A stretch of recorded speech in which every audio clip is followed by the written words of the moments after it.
And I think we're going to have some healthy discussion here this evening. I hope it's quick and it's cordial. But I will ask for anybody who's in attendance here or attending by Zoom, if you wish to speak, please identify yourself before speaking for the purpose of the minutes. Because while one of us may recognize you, Katie might not be able to catch your name. So welcome to the Select Board meeting for Tax Day, April 15th, 2025. I hope everybody got their taxes filed. And I'll ask at this point everyone to stand and face the flag for the pledge. I pledge allegiance to the flag of the United States of America and to the republic for which it stands, one nation, under God, indivisible, with liberty and justice for all. We've reached the point of the meeting where if anyone wants to make a comment on something that's not on the agenda, now would be the time to do so. If it's on the agenda, please wait for that agenda item to come up. But if you've got something you want to speak to, Norma. I don't know what's on the agenda, so. Well, why don't you, are you able to get to the podium? Yeah, Jocelyn. Yeah. Should we move that item up now? Is it an agenda item? Oh, it is on the agenda, Norma. The one we talked about, let me, the Black Acre, moving them forward. Okay, yeah, that is, What is on the agenda? it's on the agenda, and just so everyone knows, it's agenda item number 11. But there's been a request from the table to move 11 up until after 8, pushing down agenda item 9 and 10 until after we cover the Black Acre development. If there is no if there's no opposition, I would suggest at this point that we redirect that agenda item up. Could I just make a point about? Is it relative to that? It is.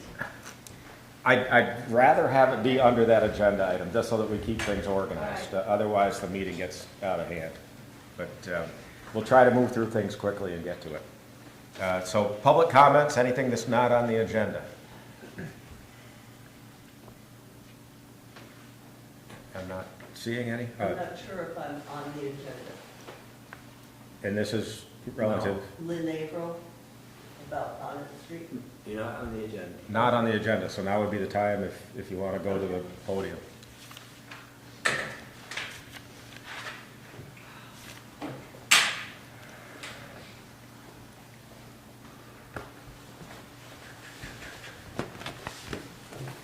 My name is Lynn April, and I live on Bonnet Street.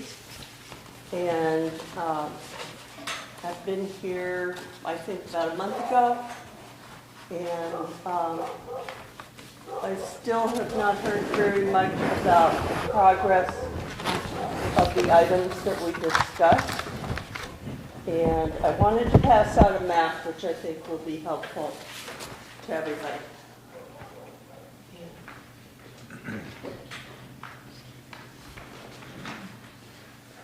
Huge. This is on Bonnet Street.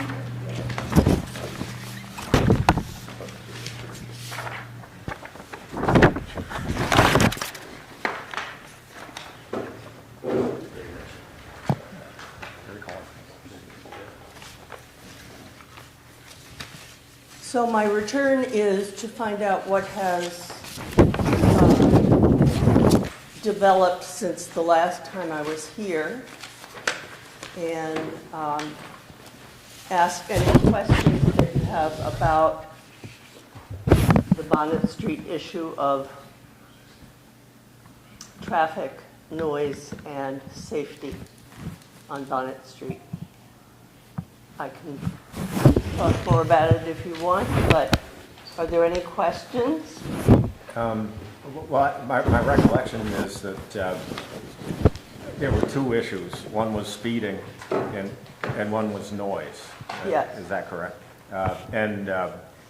The third one was safety, Safety, okay. okay? Particularly near Charlie's, which we discussed. Yeah.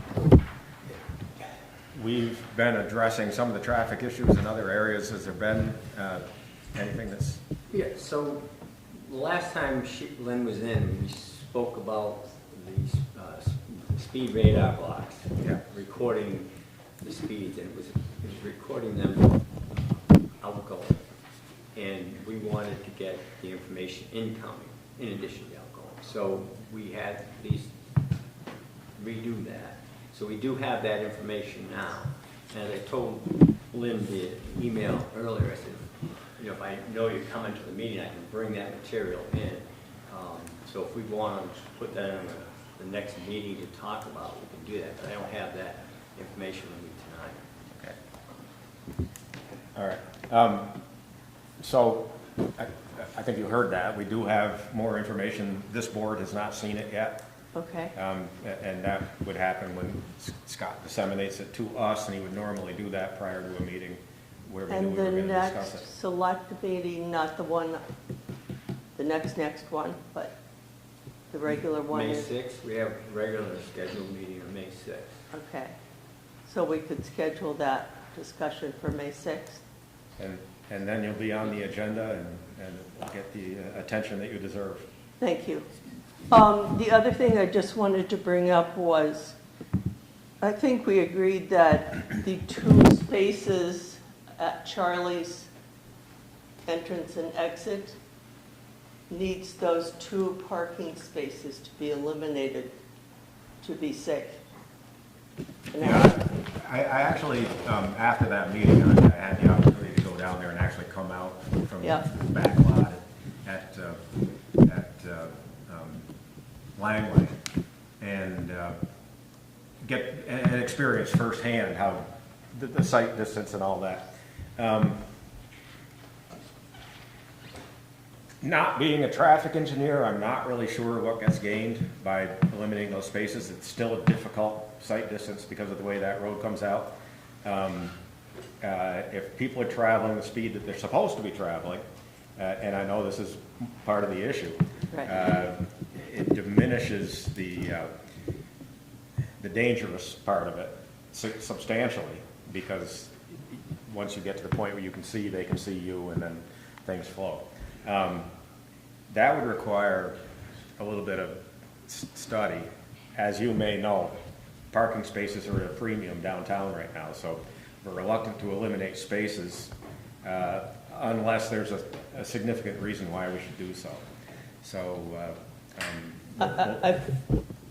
I can't say it strongly enough that that's a very dangerous place. And if you're in Charlie's and you're coming out and you want to turn right, you are looking left. Yep. While you're turning as much as you can, and you come upon the walkway almost immediately. It just, you cannot see both ways. You cannot see both ways until you're out in the traffic. Yep, I'm familiar with the distances there. Yeah, So and that's a very busy, popular spot. yeah, and again, it reinforces the idea that we need to have parking where people are patronizing businesses, and we need to accommodate the pedestrian movements, we need to accommodate the traffic movements, and there's always going to be friction. I know that. And there may not be an ideal solution, but we will, Charlie's has also an exit in the back, yes. if you could get people to exit in the back. So he has, Yeah, I don't believe that's part of their permit.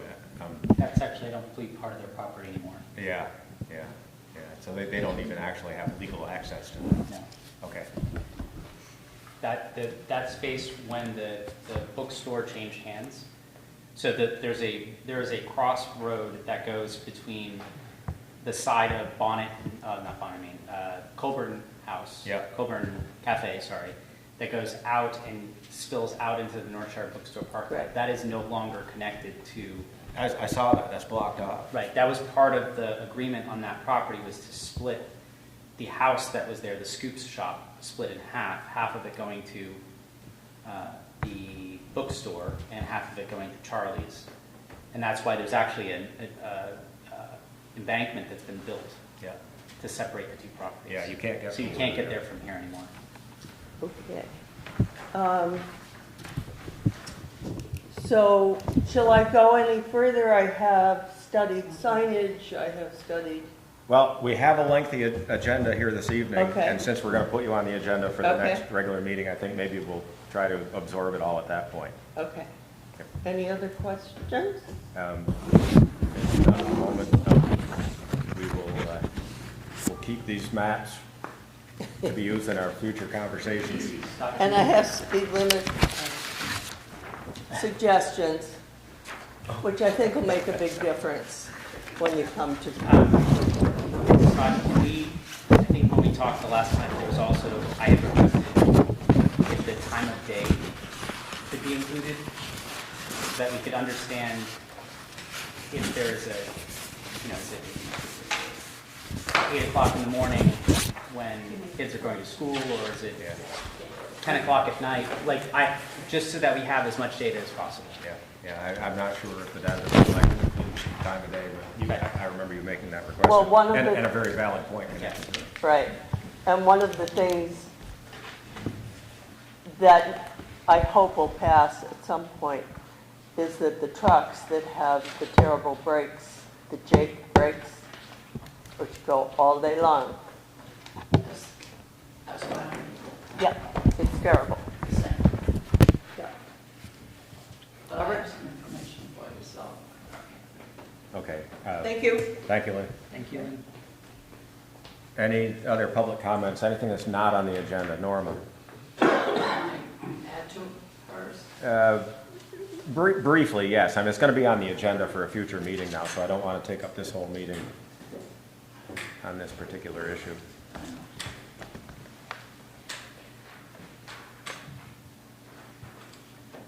Okay, my name is Norma Will, my husband Joe. I've been doing some researching about this jake breaking. That is never supposed to be used on flat land. If you look it up, it's meant for a steep, to come down steep as a safety measure. So I don't know why Woodstock has put up a sign that says no jake breaking in the town limits. Why can't we do that? I think we can. As a matter of fact, we do have signs in some places in town. I know on Richfield Road it says no engine brakes, and there may be other places, but And one other thing, 35 is not working. we were trying to come out of our driveway, we got put over the bank. These cars are coming out of Riley Rink where they don't look. And there's 2 black cars that go up every night, 4 o'clock. I mean, if they're not doing 80 miles an hour, I'll eat my shoe. make a I mean, note of that. it's terrible up there. We'll, It's not safe. We may be able to address those particular offenders. And that's why I call it jerk braking, not jake braking. Thank you, Norm. Just like to add a couple of things to what Norma said. It's my understanding, and quite a few visitations from the state and so on, the primary function, industry, if you will, in the state of Vermont is supposed to be tourism. And the very thing we're talking about, people that are from more metropolitan areas where they want to get away from the noise and the whatever, they've made several remarks about, this is not the Vermont I heard about, or this is not the Vermont I'm used to, and so on. So it just seems that something that is absolutely unnecessary, but more a fun and games thing for some people, is doing some damage. And I think the prior speaker would probably agree to that. People just don't want to listen to that. They come to Vermont for quiet, peace, to get away from all that. And many of them have expressed that we've talked to, outside the truck drivers we got opinions from, they are very just upset about it.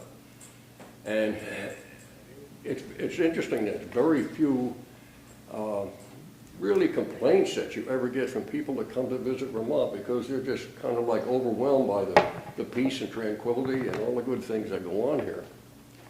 But unfortunately, it takes just one thing like this to, you know, throw the stones in the mud puddle and splash everybody. So I think, A, it's inconsistent with what our state and our local objectives are, and primarily in tourism and so on. And it's really unsafe in many respects, and it's unhealthy. The limit, industrial hygienic limits and so on for sound that you're supposed to be exposed to is 85 decibels. And if you're standing, walking, riding a bicycle, when these people go by, you're way in excess of 85 decibels. So there's a whole lot of good reasons which shouldn't be done, but I have yet to find people come back and tell us any reason why it should be done. And it's kind of game in a sport when you're young, and you know, you appreciate that they need to, you know, express themselves or whatever way you wish to look at that. But unfortunately, I think this is a detrimental game that they play. Are you talking about the Jake breaks? You're talking about loud cars? No, I'm talking about Jake break. Yeah, okay. There aren't, to be honest with you, there aren't too many loud cars, but as Norma said, there's a couple, I don't know who they are, Winston, but you know, you could almost set the clock and so on by, but they have low slung black cars, that's all I know about them. But they go by there, and if anybody were trying to make a hesitant move coming out of Riley Rink or perhaps even out of North Road, I don't think anybody stands a chance. There's no chance that they could stop it, you know. The stopping distance at that speed is significant. So, I told you we did our homework. Thank you. Anything else? Public comments? Seeing none? Ivan, can I just add something to that? I've been noticing that my GPS in the car does not update when you hit the new speed sign too. And I meant to ask, how do we get that to You update? mean a little speed limit? Yeah. Yeah, I mean, On if the you're at dashboard, that night, little- that you little know, one? there's one sign that tells you it's changed to 35 miles per hour. But That's- a lot of people are also like looking at their GPS, you know, they're coming in, Yeah. traveling, or, It depends upon the vehicle, but it's one of two things. It's either through the mapping companies that have gone through and mapped them, it's through reports that they get from the state, and/or it's from sensors or cameras in the vehicles that also capture the actual plate, or the signs. There's no golden ticket, I don't think. Yeah. It'll be a matter of time for it to update. Yeah, I doubt Do if we they've have to captured check? that one yeah. on the mapping. Yeah, I mean, my car does catch it. Oh, it does. All right. You're gonna need a new car. I guess Honda is not capturing. Okay, moving along. I'm going to ask for approval of the minutes from April 1st, which I don't need to remind everybody that it was April Fool's Day, but I think the minutes are, I'd like to make a motion to approve the minutes from April 1st. is there a second? Second. Moved and seconded, any discussion? All in favor, say aye. Aye. Aye, and the minutes are approved. Agenda item 5 is vending license and town-owned sidewalk applications. The first one is Maple Reserve. Now, we referred these applications to the DRB as was suggested would be the proper course. The DRB makes recommendations. They don't have any jurisdiction, but they've made recommendations to the town.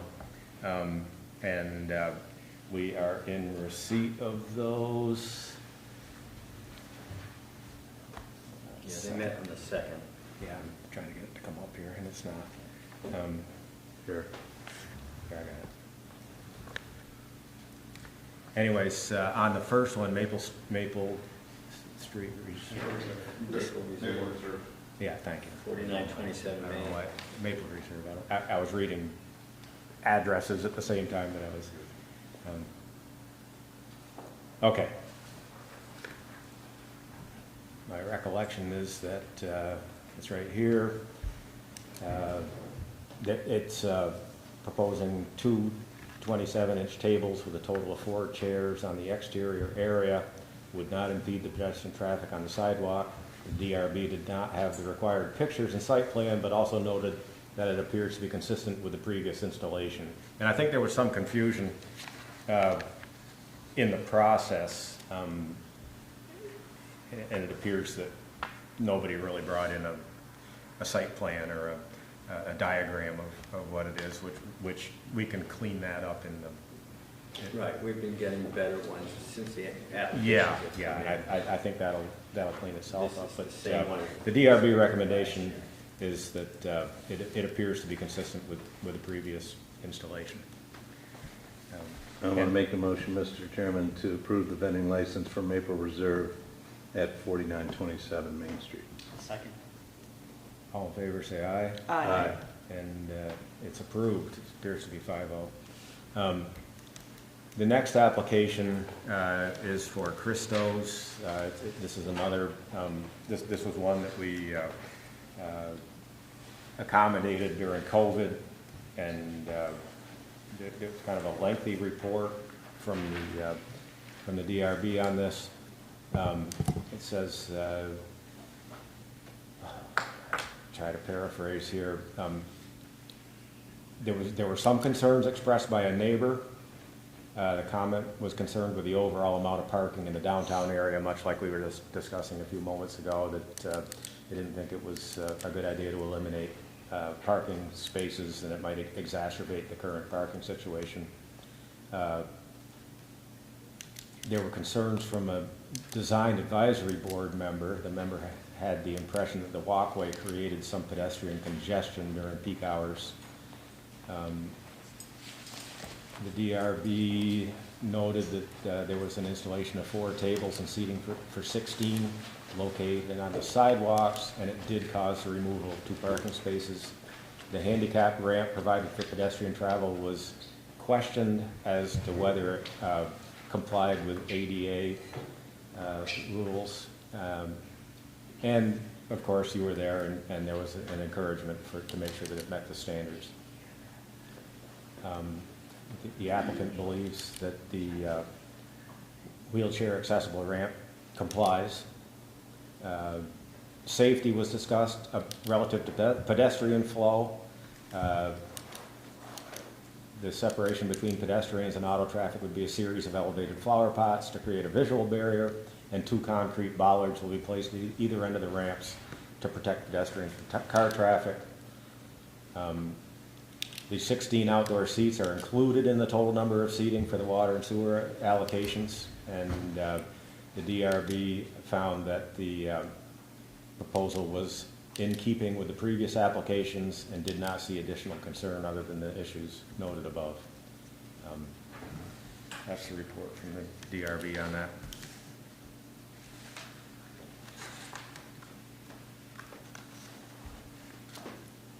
Well, Mr. Chairman, I think we've talked about this and those concerns for at least 5 years, I think.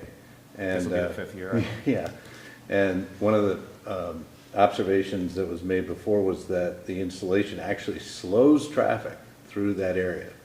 And I think we addressed all of the other concerns. I think there's a 10-minute parking space out front, so that doesn't take up, I mean, there is parking that's used there, and by and large, everybody is pretty pleased with having outdoor seating in that area, and this has added immeasurably to the town.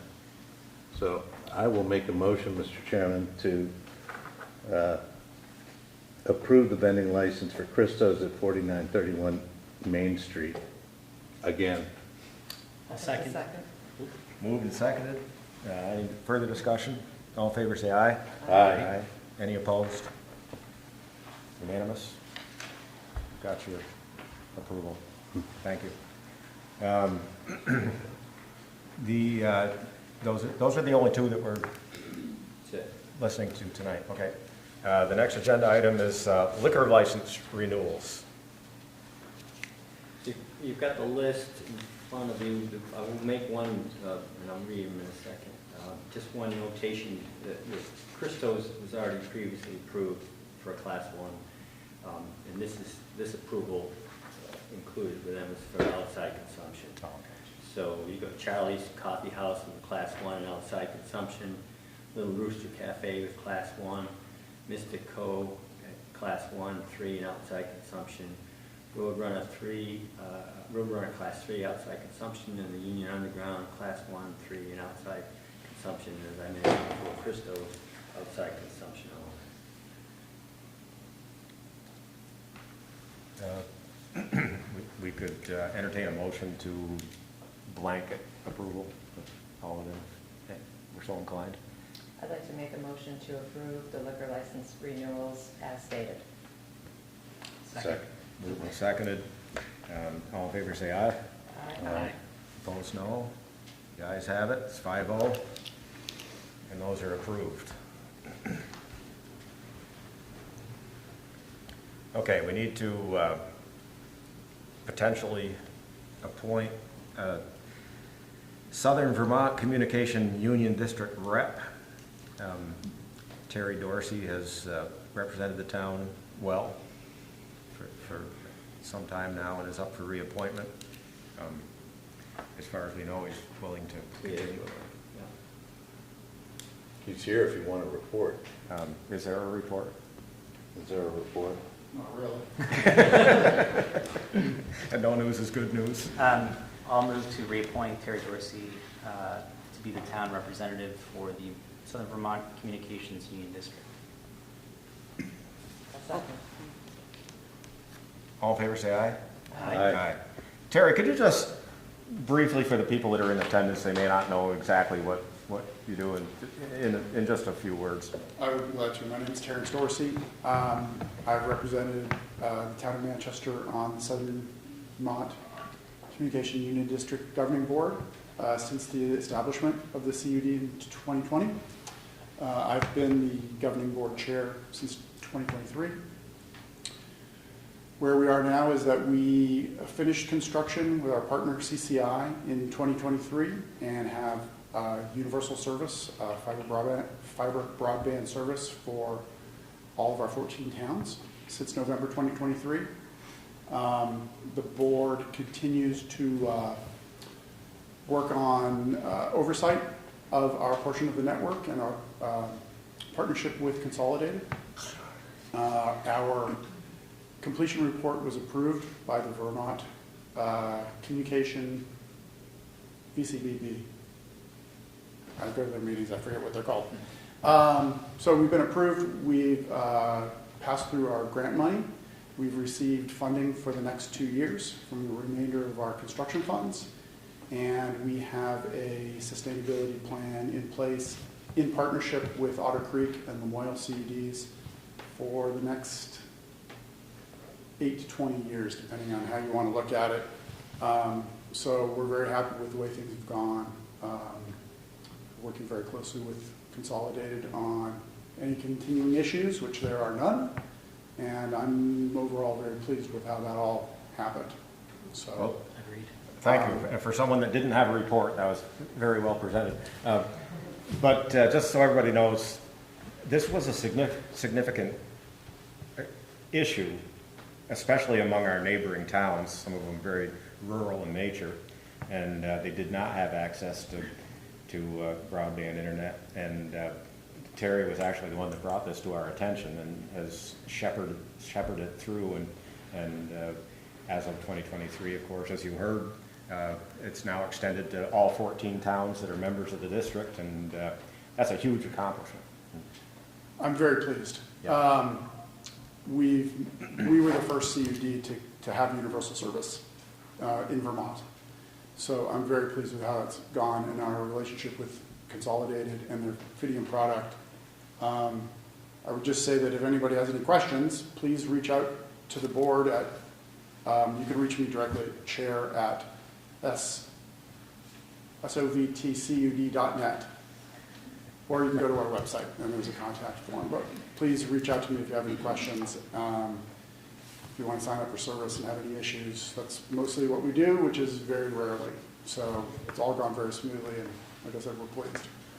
Continue to be involved with the other CUDs through the through FACUDA and weigh in on legislative issues.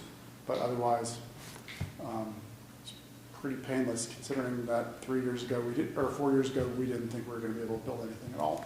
So it's pretty great. Good job. Thank you for your support. And congratulations on continuing in your position. Thank you. We have a road name request. You did, yeah. That was first. And it's for a road off of River Road. And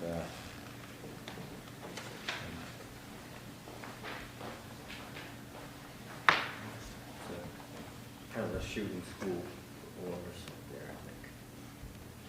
They've listed some names. And Scott goes back. Hill Farm Road, Oh, that's where. Water I was Dog trying to Drive. figure out where that was. Brook Trout Yes. Bend, Skunk Trail Drive. Skunk Trail skunk gets, show up a lot. It's a- And you It's know, a different handwriting, yeah, and that was a joke last time. and I don't know why Scott's. One of these days, you know, we'll get a skunk road name. So as an ex-Orbis employee, do I get to? do you want to have Well, something you, that as an matches ex- like the yeah. River Road theme and go with Brook Trout Bend? Kill technically does as well. Oh, yeah. Actually, what's, okay, so Lori used to work there. Do you want to throw a, I've actually shot a gun there. I had to. As have I, years ago. Yikes. So those were our choices. That's what we're, These are all the ones that have been, Yes. okay. They submitted, And are they in order of, Yes, order of preference. okay. Well, I'm rather fond of Skunk Trail Drive. It's also the bottom one of the four. they're in order as preference. Okay. Is that really Battenkill Farm? That was Battenkill Farm years ago. There. That's pretty. There we go. After that, it was the Mancunian Stud Farm. I run like by that a- better. Run by a Mr. Jean Saw. Morgan Horses, as a matter of fact. He's just trying to get us to go to Skunk. It was, getting a little plug in there. I don't know if the Perkins still refer to it as Battenkill or not, Battenkill Farm. There used to be a I sign. don't know, but if that's what it was, I think that's a great I do too. name. now hold on, what about Water Dog Drive? The second one is very Perkins, The second one, yeah, would but stand the out, first certainly. one is the farm. Battenkill Farm is, when you get those down to dozen. Water Dog Drive. I love throwing these little, Well. Water me and Mahoney's got Water a lot. Dog Drive. I don't know. I mean, I brook trout works for me because of the history of the parcel too. I like the Battenkill Farm Road, personally. I go with that. Do you like it? I love it. There's 3 down here that are liking it. Is that a motion? Yes. I got a motion? I move to name the road off of River Road, Battenkill Farm Road. And I'll second. And there's a second. All in favor, say aye. Aye. Aye. What about more discussion? Nope, we got Aye. it that last Let's time. pass that. That's 5-0. we have a road named. Always takes longer than it should. Come on now, this is the fun stuff. No, the whole skunk thing started with Skunk Hollow Road, which was a real road in town, and we since that have renamed that particular road. But a road that's somewhat close to where Skunk Hollow Road was something else, and Skunk Hollow was gone forever. It's sad. Okay, we're going to now move the agenda around a little bit. We're moving agenda item 11, which is Black Acre Housing Development on Richville Road, up to the next position. And Paul was at our last meeting, and we discussed this, and quite a bit has transpired since then. My understanding is that you've submitted an application, Paul. That application is being reviewed to make sure it's complete at this point. Has not been passed on to the DRB yet, but probably will be soon. Yeah, the first step is for the zoning department to make sure it's a complete Yeah. application, and then they will list, they'll get it on the development. We also, based on our discussion at our last meeting, had our engineers review what the town's needs would be relative to sewer in that area should things transpire, not just for your own parcel, but for others that would be gravity feeding or pumping into the existing pump station at Green Mountain Estates, to make sure that whatever upgrades that we do there would accommodate future use, so we don't upgrade it and have to tear it up and upgrade it again. It's a fairly comprehensive review and has a price tag associated with it that is not terrible, by any means. In order to, It doesn't include a piece of it though. It doesn't include exploratory excavation yes, of the pressure rated pipes. we were gonna, Right. there are pipes that would need to be utilized in order to feed into that, and we would need to do some exploratory work there to And make then sure if those they have to be those pipes replaced, that's can an handle it. expense. At the last meeting, we talked about a projection of what the water and sewer connections might be as far as the allocation fees. We won't know exactly what that number is until after the project is approved, obviously, but I think that's a ballpark number. So, have you had access to any of this information yet? Have you seen the engineering report and all that? Do you have any comments that you want to make at this point in time? I'm sure you do. Yeah, Okay. of course I did.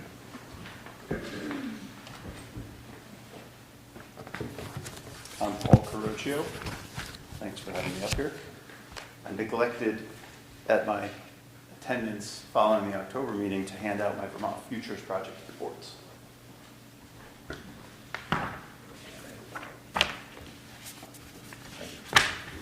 I use it all the time.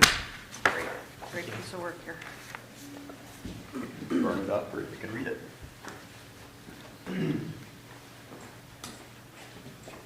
Did all of you read my letter that I submitted yesterday? I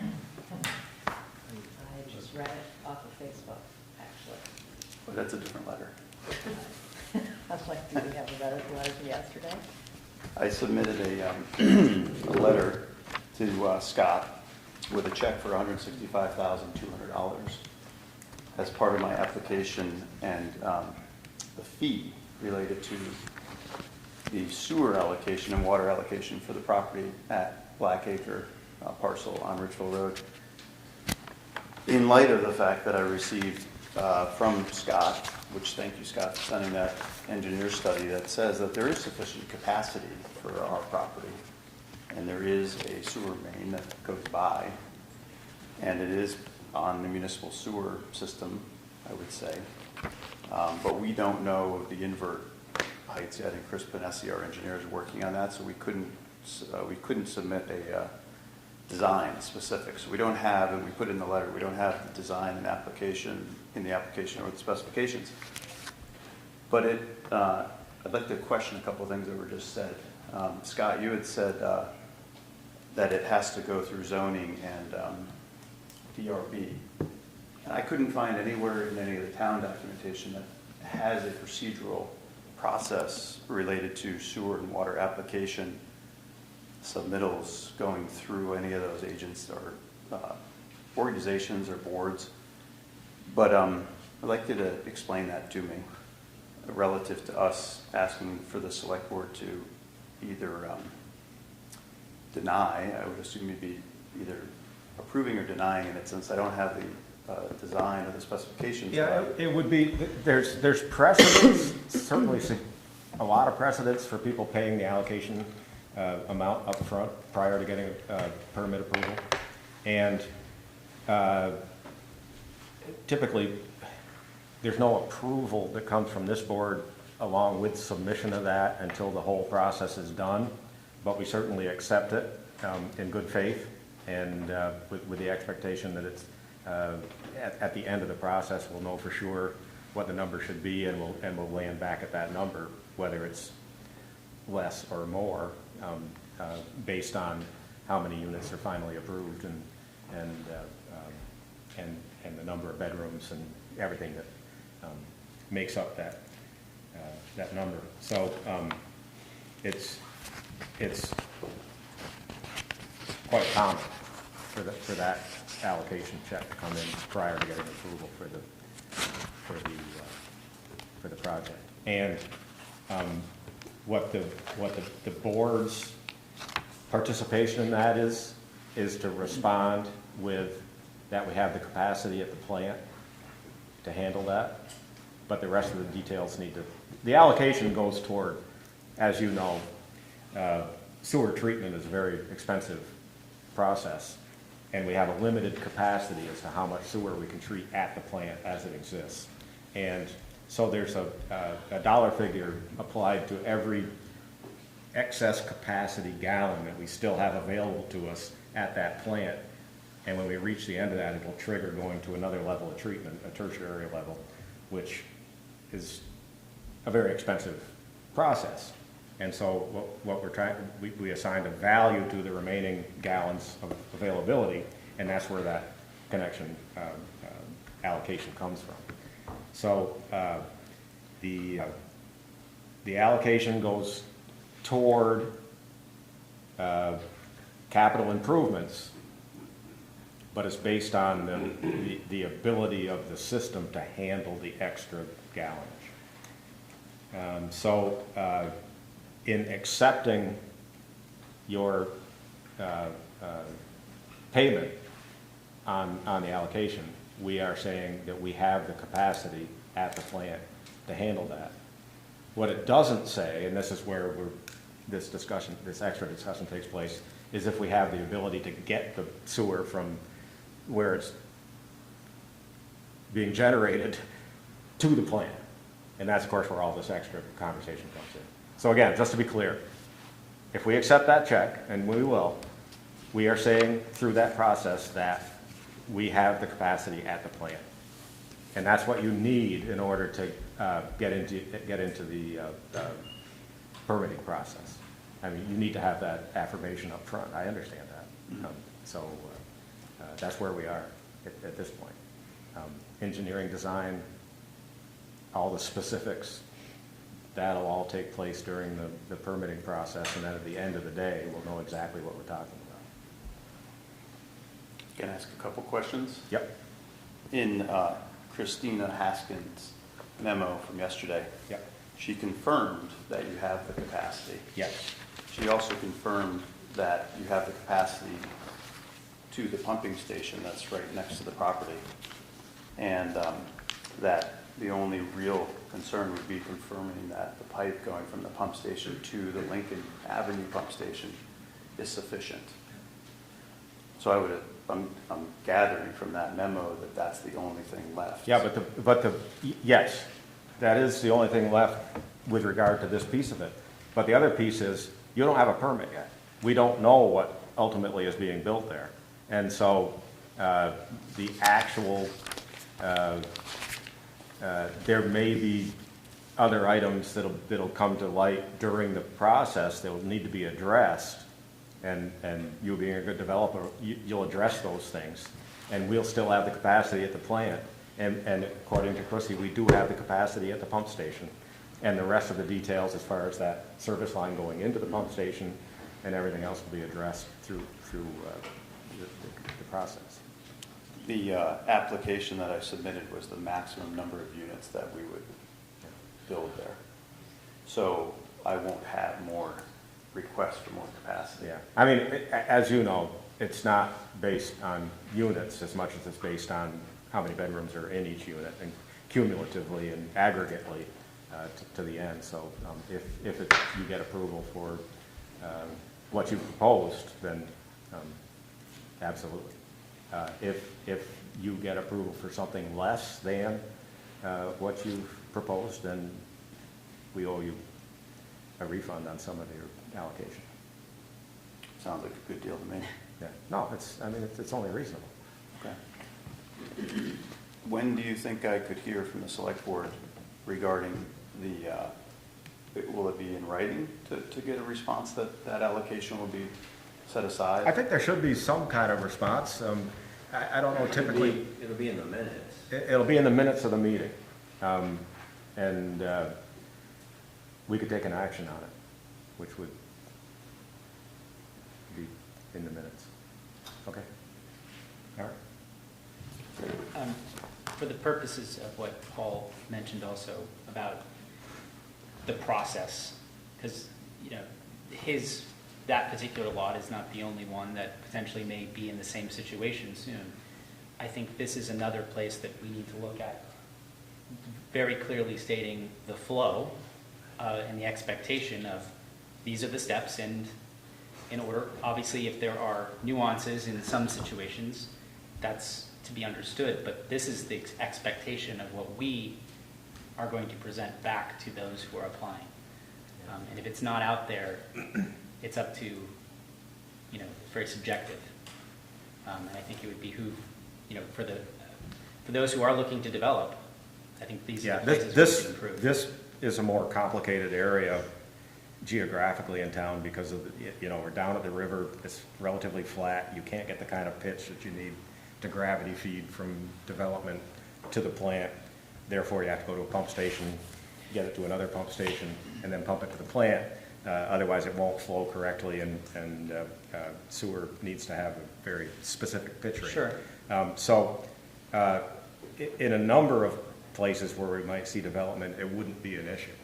But when you're down at this level, at the same level as the sewer plant itself, that's when it becomes much more complicated. Sure, and I think that can be a subsection of this entire process. I think just understanding step one, submit application, step two, you know, apply or submit a payment of the expected potential allocation as a, you know, good faith deposit or whatever it is. Yep. And then, you know, the next step is it gets approved, reviewed and adjudicated by the zoning board. Yeah, and I think it's reasonable for someone who's building a home or someone who's building a number of homes to know that we have capacity in our system to handle what they're proposing prior to spending a lot of money on going through the application process. I have a question. Yes. I was supposed to, they told me I was right after Bill Drumstick, that the sewer was going to North Park. What happened to that? Well, we didn't get that far. I was supposed to be before Bill Drumstick. Everything was done, and I was supposed to, it was done, deal, and then he came back and said, no, Bill Drumstick's place was going in, and you're gonna stop with the Well, there were different phases to But the I would be next. project, What's that? and I guess without going back and looking at all that, because it fades over time. If the next phase were to happen, then you would be next, but it didn't go that far. I think we were considering that the possibility that Inlet Willow Pond would maybe be, I can't hear you. I think we were considering the possibility that the Inlet Willow Pond would maybe be a location for housing of some sort. So I think we had discussed there being a next phase that extended from where it ends now to there. And obviously that would be your property as well. There's nothing in the works right now to extend the sewer line. So I'm not on a list anywhere, because I wouldn't know a time frame. You're not on a list that has any time frame attached to it, no.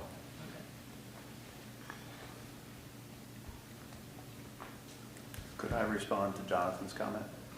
Yes. I think, Jonathan, where you were headed, and I might recommend that the sewer commission, which I believe is all of you, create an application, a permitted allocation timeframe. So that you have a capacity window. I know Eric is sort of always juggling like, oh, how many people is the sewer commission told they have capacity? Maybe do a 2 or 3 year expiration on that number. Because in the, you have 300,000 gallons a day of capacity, but at 9,000 gallons, it's not a big thing. But if you have 20 of us, Well, it and becomes a number, and if I can't get. I mean, this has permit- happened, Paul. Yeah. In the 1980s, we put a complete moratorium on any development in town because we were told by the state that our sewer plant was full capacity, had no more capacity at all. And that was based on, we had such rapid growth in residential construction. That was when all the condominiums were built and all that. And all those projects were coming online based on engineering specs. And there were a few accounting errors. But our plant was deemed by the state to be at full capacity. We went through a process, got everything cleaned up. Projects came online. Of course, the flow was less than what engineering standards said it would be. We basically got 50% of our plant back at that point, and we're still working on that 50%. I mean, there's still quite a bit of capacity there. So that's, and a lot of that was based on allocations that were never realized. So the expiration date is a very important piece of this. I agree with you on it. It's only fair to the next person that I shouldn't sit here with you granting it to me and saying, sure, you're great for 10,000 gallons, and then I don't do anything for 10 years. Right. Or I can't get a permit or something. In my cover letter, though, I did, because it's not clear, handing you a check for $165K and you cashing it and then saying, yeah, you didn't get a zoning permit, we're not giving you the money back. It's not clear. So I asked in my application that the money is refunded if I don't actually get a permit, or I transfer it to another project. So I thought those would also might be good recommendations for you to consider. I It's a think little we need to nerve-wracking. address all those concerns. I think that we want to make it, we want people to know where they stand and be able to make reasonable decisions based on that, so. And going for the allocation first, I looked at the project we just did on Highland, and I thought, well, I'll look back at that permit and see how that timeline worked. Believe it or not, it's not, there isn't a clear designation of, I think I got the zoning permit one night and got the sewer allocation the next day. Yeah. It wasn't clear. So that didn't give me any sort of direction. So I think if you had the ability to get allocation and then zoning, or vice versa, I'm not sure that somebody would go through, honestly, today's zoning process without knowing they have the allocation, because that's a much, relatively speaking, it's a much more time-consuming and expensive process to then get to the permit and say, oh, there's no capacity left. Right. And those expire every 2 years. So somehow there has to be some sort of tying those in, and I think you'll find that a developer, particularly as you get closer to capacity, will want to get their allocation locked in, because it's possibly refundable, right? And then they'll move on to the next phase. Because we all know what it's like dealing with the state. The town is relatively painless to get through, but when you get to all the other things, it could be a decade. Right. Yeah, well, yeah, well, we do need to do those things. And those are excellent observations, and we'll come up with some kind of a. So generally, we issue an ability to serve. Yes. And that allows them to apply for their state permit. And then they go through the DRB process and they come out with a final permit, and then we issue the allocation amounts. We can do it this way, if we so choose, and that's obviously what we're doing. It has gone this way in the past. And that's fine, because we do have the capacity, like you Yeah. said. So, I mean, I guess it comes down to, depending on if you have the ability to spend the money on the allocation before spending money on your permit application, yeah, what makes the most sense for the individual that's doing it. Well, I think the allocation is actually a fraction of the money you'd spend on actual. I mean, I don't know that for sure. Yeah, that's pretty scary, yeah. Right? Yeah. So, that's all I've got. Okay, my recommendation based on what's transpired here today is to take an action, entertain a motion to accept the allocation fee based on what the expectation is that the final project will have for needs, and allocate that amount of gallonage to this application for a period of up to 2 years, but that can be extended based on what's happening in 2 years. If you're in the middle of your permit process, obviously we would extend it. If you've walked away from the project, we would terminate the allocation. That's fair. Anybody want to make that motion? I was going to say, as stated. Did you get that, Katie? Yes. Katie's good. She's got So it. I move to accept the payment for allocation of the sewer as stated by the chair. Is there a Second. There is a second. Any discussion? All in favor, say aye. Aye. Aye. 5-0. You're good. Thanks. First step.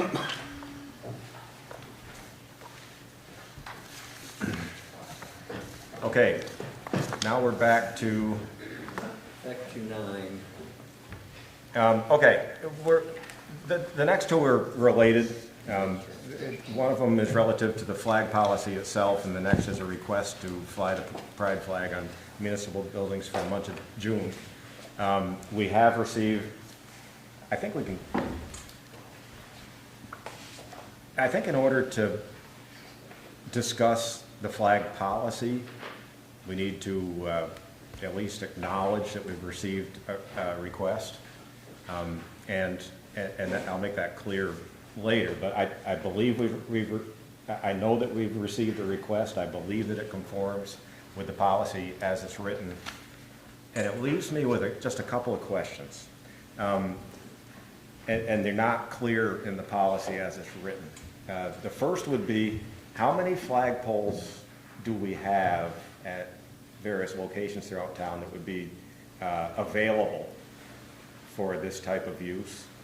I know we have 2 here at this point in time. One has the United States flag and one has the state flag.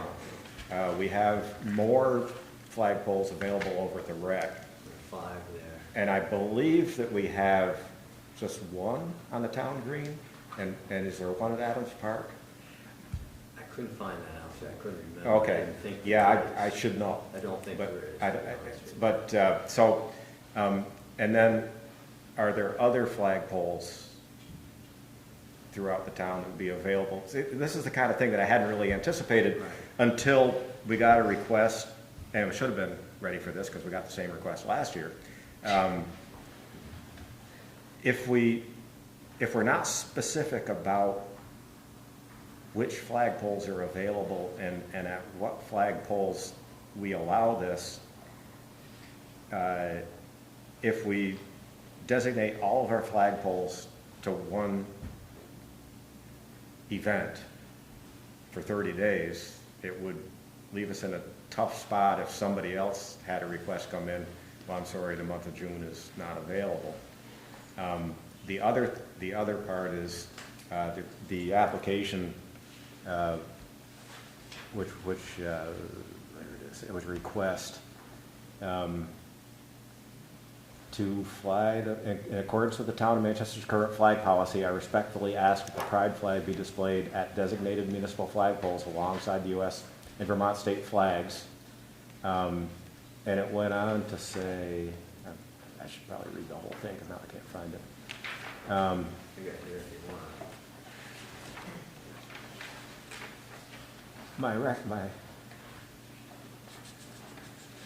It's a hard copy.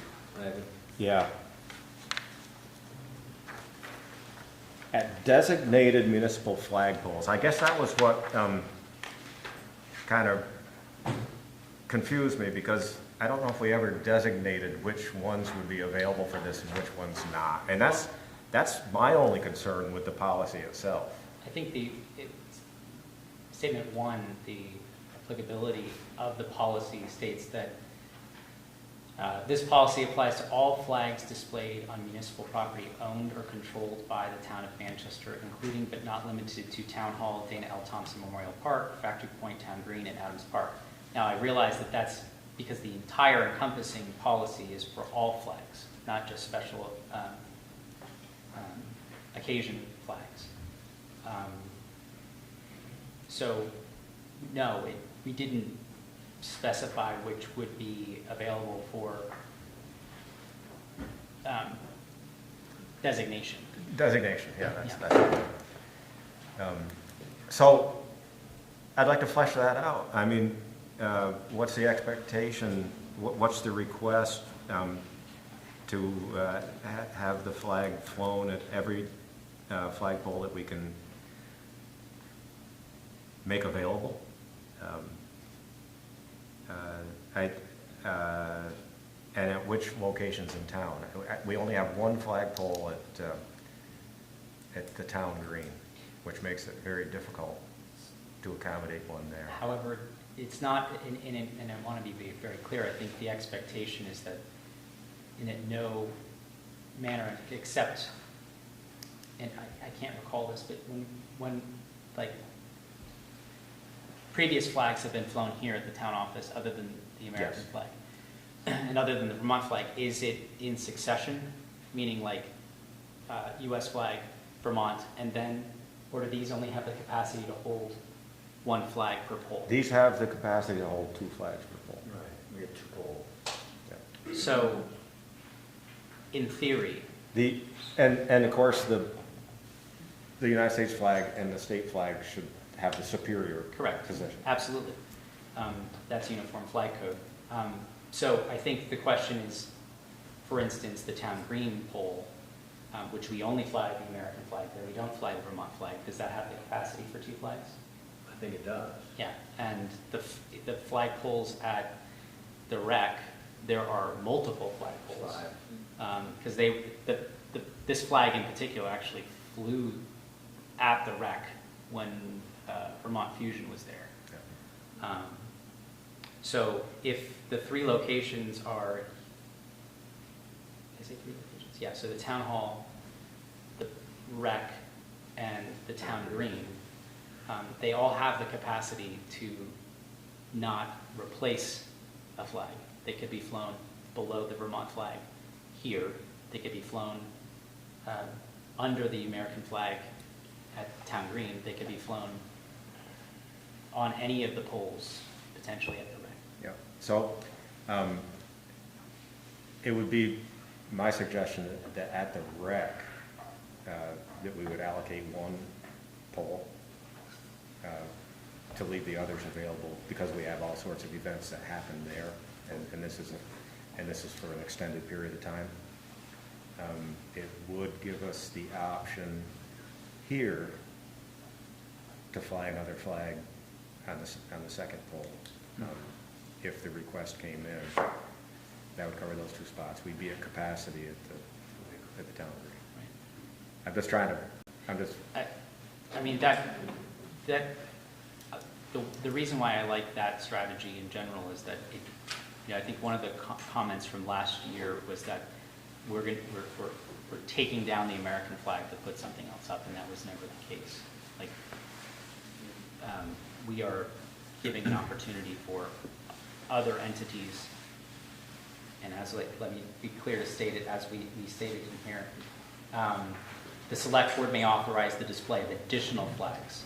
It doesn't say in replacement. For special occasions, holidays, and events of local, state, and national significance. So I think that in itself states very clearly, this is in addition. So I'm comfortable with what you have stated. And any other thoughts?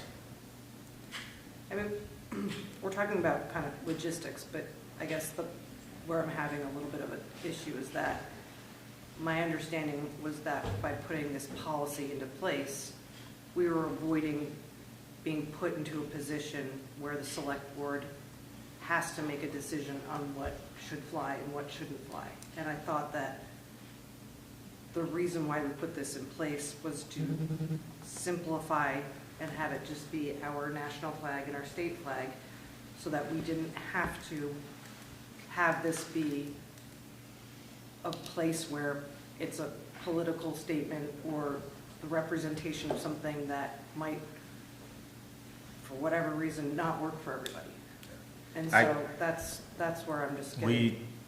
We took an action where the board supported just flying the American flag and the state flag. That was subsequently replaced with a policy which we all approved. This is really the first application of that policy, and it just raised a few questions in my mind. Okay, what are we talking about really? Because this is, I mean, if it was a one-day thing like St. Patrick's Day, it's okay, it goes up. If they go through the proper procedures, it goes up, it comes down, and it's done. 30 days, this makes sense for 30 days. It's a month-long event. And so how does that tie things up, and how does it all work, given that we need to be open to other requests that might come forward during that time period? They may not. I mean, seeing that this is the first time we've applied the policy, there may not be a lot of requests, but I don't know. I don't have any idea. And this approach in the Shurtleff court case, it was determined that there are two different approaches to this, that a city or a municipality or any government agency can choose which ones it wants to fly. And they can do that as long as they're consistent in the way that they apply it. Or you can designate a flagpole, like Boston has done and others, as a message board where they all come and they all get approved. I mean, there's no decision by the city. That has apparently been confirmed through court cases that either one is acceptable. I've done a little bit of research on it. I did that research last year. And when this came up last year, Yeah. the reason why we went the direction we did ultimately was because there was no flag policy in place. And until we had a flag policy in place, It was a free-for-all. It was a free-for-all, and we made the point that until a flag policy, and I know some believe it was further than it should have been, but the bare minimum was there is no flags to be flown until there is a policy in place other than the United States flag and the Vermont flag. And that meant taking down the flags at the wreck that were directional or, advertising the location or whatnot. But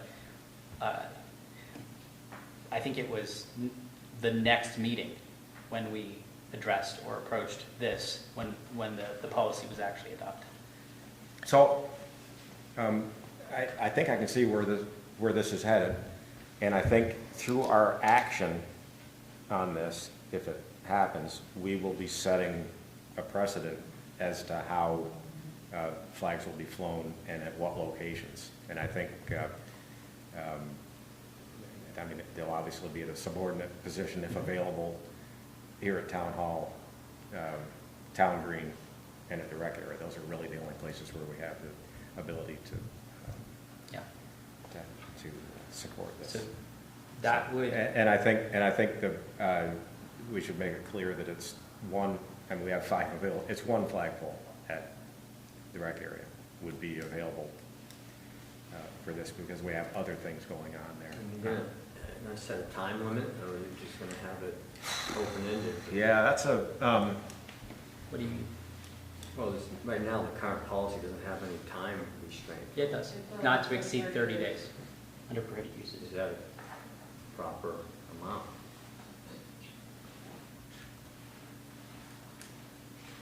I think it probably is, and this is just speaking for myself, because it's quite common to have a month allocated to a specific cause or event or whatever. Yeah, that would certainly be the upper end. I mean, just dealing with the kind of requests that we've received or not received. Certainly for St. Patrick's Day, we're talking about a day. That there's no reason for that to happen for 30 days. But if it's a 30-day event, I really. So I think if that is the avenue that we're going in, the first point on the policy speaks to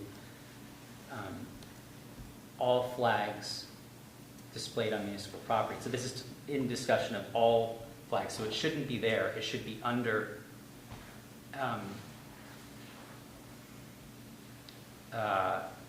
special occasion events, and it should state that the 3 poles that are designated, it would be the secondary, so at Town Hall, the secondary flagpole, which is used for the Vermont state flag, the special occasion or event flag would be flown below the Vermont state flag. At the town green, it will be below the American flag. And at the rec center, the Daniel Thompson Memorial Park, I mean, should we just say it'll be the furthest west Do pole? we really care which one it is, as No. long as we specify that it'd be one of the One flag, of one the- of the flag Yeah, the poles? American flag pole is the tallest Yeah. of the 5, and the other 4 are the same height. Yeah, so one of the four, One of the 2 ends. one of the 4 subordinate poles. Yeah. I don't think we need to specify Okay, which one. that's fine. Unless, I mean, if we have 4 requests, it's first come, first served. So I'm very concerned about this. I feel like we're treading on something that's going to be a freedom of speech issue, and then we're going to have to think about other organizations that we may not support that want and have a right then to fly a flag. And when I'm looking at unintended consequences of this, and as much as I want to support one organization or another, this makes me very uncomfortable. And I'm just, I feel like having a policy that allows for the United States flag and the state flag on municipal property, and then encouraging private property owners and business owners to display flags at other times makes it a lot easier for the municipality to handle requests that we may not want to deal with. I do agree with you, but I want to, I mean, Jonathan's outline of what took place a year ago is accurate. And we did do exactly what you said, and we left that in place until it could be replaced by a flag policy. And we did replace it with this flag policy, which clearly states under the first section, the flags that are covered by this policy, under the last bullet point, other flags as approved by the select board. But we're also talking about amending the flag policy. So that's. Yeah, okay. So I guess I'm very concerned about how this plays out. And it makes me uncomfortable, and it makes me, I feel like this is going to become a freedom of speech issue. And we've gotten one request, and because we support one request, I'm concerned about other requests that will come in that we will then have to support. no, that's not correct. And I will flat out say that prohibited uses, flag requests that espouse hatred, racism, violence, or politically or religiously motivated will be rejected. I know, but some So people if- could argue that this is political. Okay, it is a human flag. It is inclusive. It doesn't exclude anyone. The whole point of the pride flag is an inclusive flag. That's why they keep adding colors and shapes and sizes on the flag. It is inclusive. It doesn't exclude anyone. So, the unintended consequences are that, a year ago when I sat here, I have no idea that we would be in a political situation that, yes, the municipality might have to be uncomfortable about something, quite frankly. And I never thought a year ago that my marriage may be no longer valid because Supreme Court is going to, hear a case that overturns my right to be a married individual in this community, in my country, When I pledged allegiance to this flag, I never thought, the people that say, well, that flag stands for everyone. You know what? That flag has stood for everyone for a hell of a long time. And I've always believed that. I'm saying this is a political thing. then. No, it's not just a political thing. It is a point that I am sitting here as a citizen we have to stand up for the people that live in our community. And if there is a group that is espousing that they want to be recognized by their community, their municipality, and it does not espouse hatred, racism, violence, or politically or religiously motivated actions, pride is not. Pride is a symbolism of inclusivity. I would argue to some people that it's political. Okay. And I'm not saying that I agree with it or disagree with it. I'm just saying that I believe it's become very political. Well, this is, and quite frankly, I understand that, but this is not a time that I believe that we as a community we need to be able to provide this. I think we set up a framework. That was a very emotional night last year. It was one of the longest meetings we've probably had in a very long time. It went to what, almost 11 o'clock? Yeah.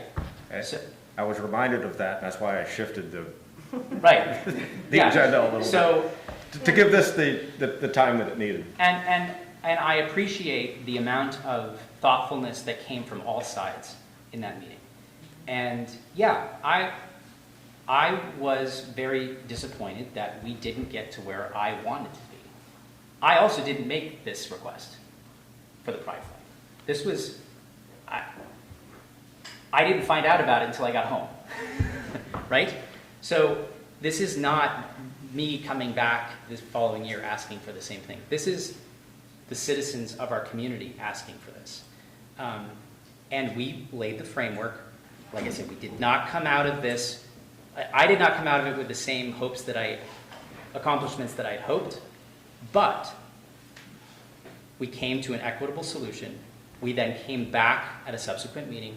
We approved the statement. Yes, we are looking to amend this to be more specific about what flagpoles, to be more exclusionary. Like, we're not saying, okay, you can't just apply it to every single flagpole we have. No, we're specifying exactly where. We're also giving credence to the U.S. flag code. None of this says replacing any of those flags. And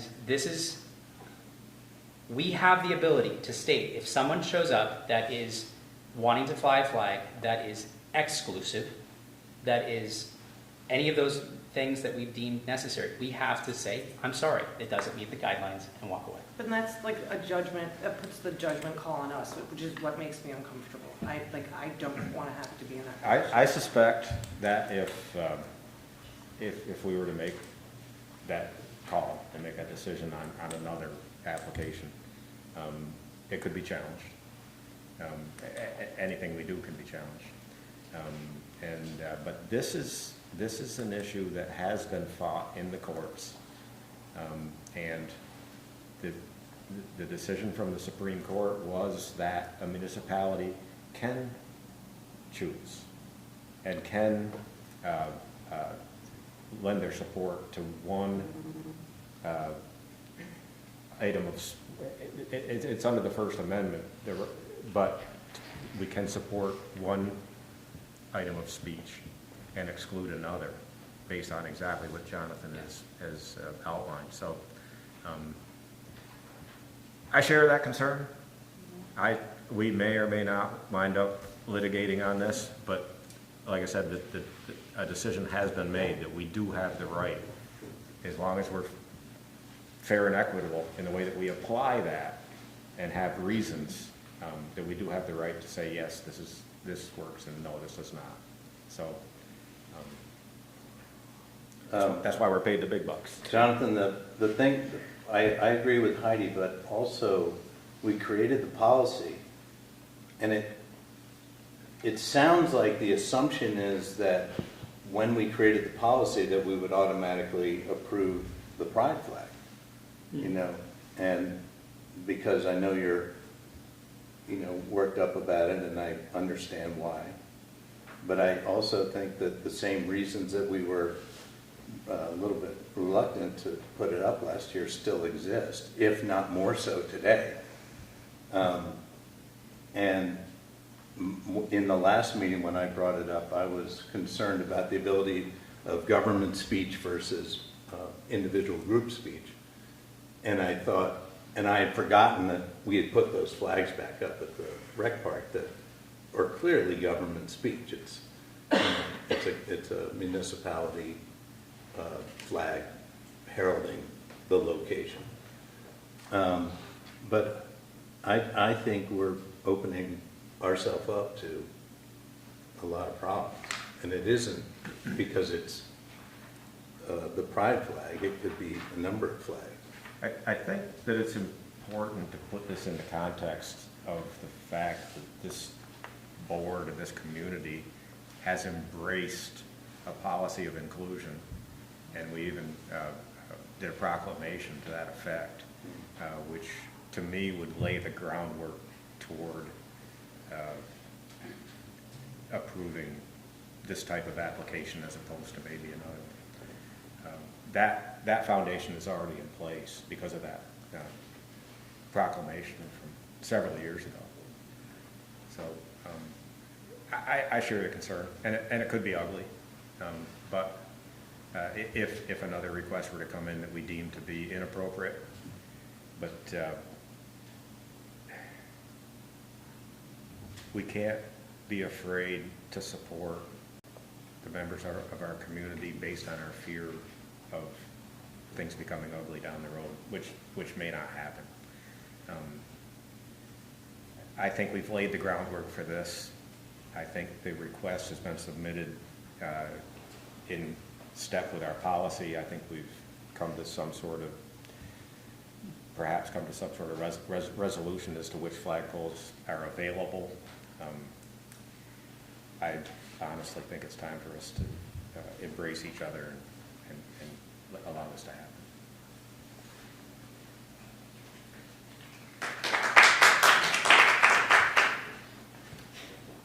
I'm one voice.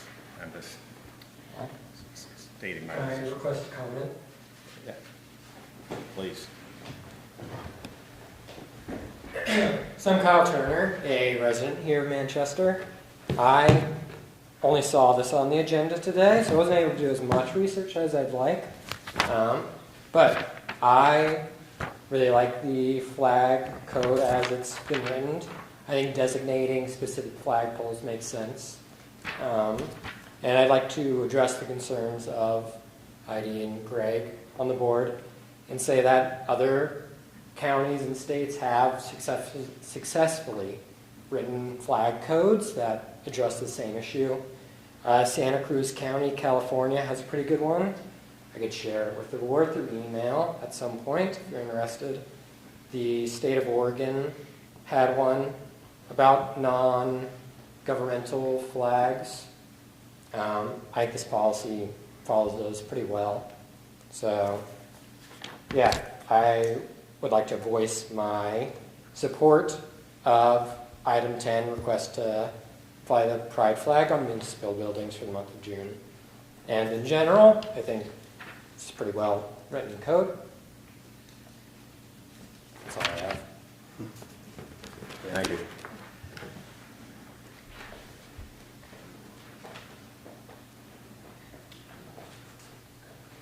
I think we've discussed it. I think we know the issues. I suspect this is going to be a very uncomfortable vote for the board, and we'll be fine, no matter how it goes. Yeah, and I think, this may be uncomfortable for some folks, but ultimately, there's a lot of decisions up here that we have to make that are difficult. Like you said, that's why we get paid the big bucks. I guess, but one thing I just wanted to clarify, that there was a characterization that people do things out of fear. And I don't look at myself as somebody who does things out of fear. Yeah. I'm actually just trying to be thinking of worst case scenario and things that could happen that don't scare me, but that would be not good for our community. So that's what I'm thinking about. No, you're playing the role that I usually do, devil's advocate. What happened in this year that I was gone? It's, Getting under Ivan's skin evidently. I don't know where this is going to go, but I would like to make a motion to amend the existing flag policy to state under the special occasion and events flags that the use of the flags are limited to the poles located at the town office beneath the Vermont flag, at the town green below the American flag, and at a pole at the rec department that is not the American flag pole. You know, I'm playing this out in my head, and I'm thinking that no matter which way you vote on a motion, it's going to be skewered in social media. In the same fashion that a $3 parking sign created the most commented on post I've ever seen, with probably over 400 now. And people don't, you could say why you're voting, yay or nay. People won't see the reason. And the consequence would be the likes of which that parking issue, I think, tore at the fabric of the town. And I'm not personally willing, you know, if I vote no because I agree with Heidi, because I think it's going to invite problems, you know, am I subjecting myself to God knows what? And people don't know that I'm a huge advocate for that population. They'll just see a no vote.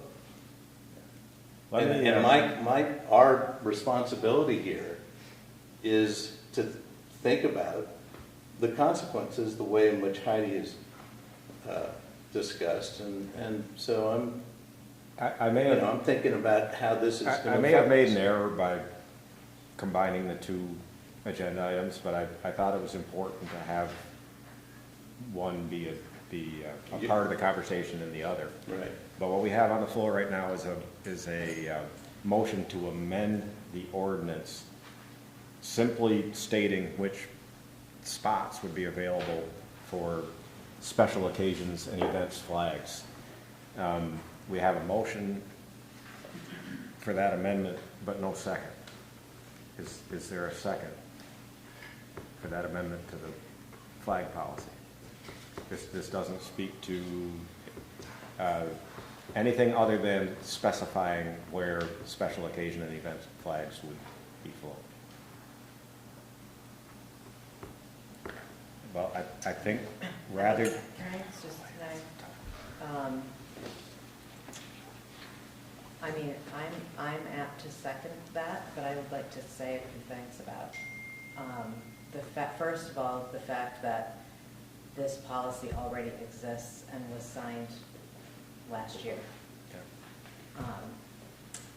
I think the mistake was made then, you know, to really think out that we're going to have to accept or deny, even though each one of us can read those rules and have a different outcome of what we think is acceptable into those rules. I just think, I personally think it's the wrong time to deny the policy when we have an application for a flag. I mean, that to me, there's the hard part. We should have reviewed this before we had an application, and now we have Well, both, and now yeah. they're both right next to each other. Yeah. I mean, it's, Well, it's hard to do one exclusive of the other. When we put the policy in place, and I'm really bending the rules here because we're having a lot of discussion of a motion that has not been seconded. But when we put this ordinance, this policy in place, it was in the absence of an application. And once an application came in, I perceived a shortcoming in the policy that we could address through this motion that's been made. At least now we're specifically talking about locations where it could happen should we approve the use.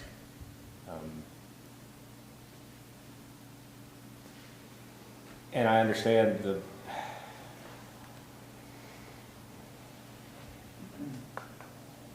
it puts the board in a very tough position because no matter how you vote on this, you're going to get attacked. But again, I'm going to tell you right now, if this was the most dramatic and terrible discussion that we have to have at this table, we've got it pretty easy. This shouldn't be amending this ordinance to specify where we're going to allow flags that we've already approved in the ordinance, say they can be flown. Now we're just specifying where they can be flown. Can I just comment for a second? This is not an ordinance. It's a policy. So- I keep using the two interchangeably, and I try to correct. Policy will go I try to into correct myself. effect right away. If I said ordinance that time, I'm sorry.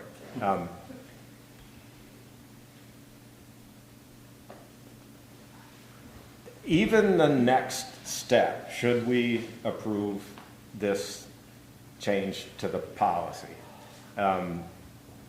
making a decision on whether or not we're going to fly the pride flag at the locations that the policy would then specify would be available.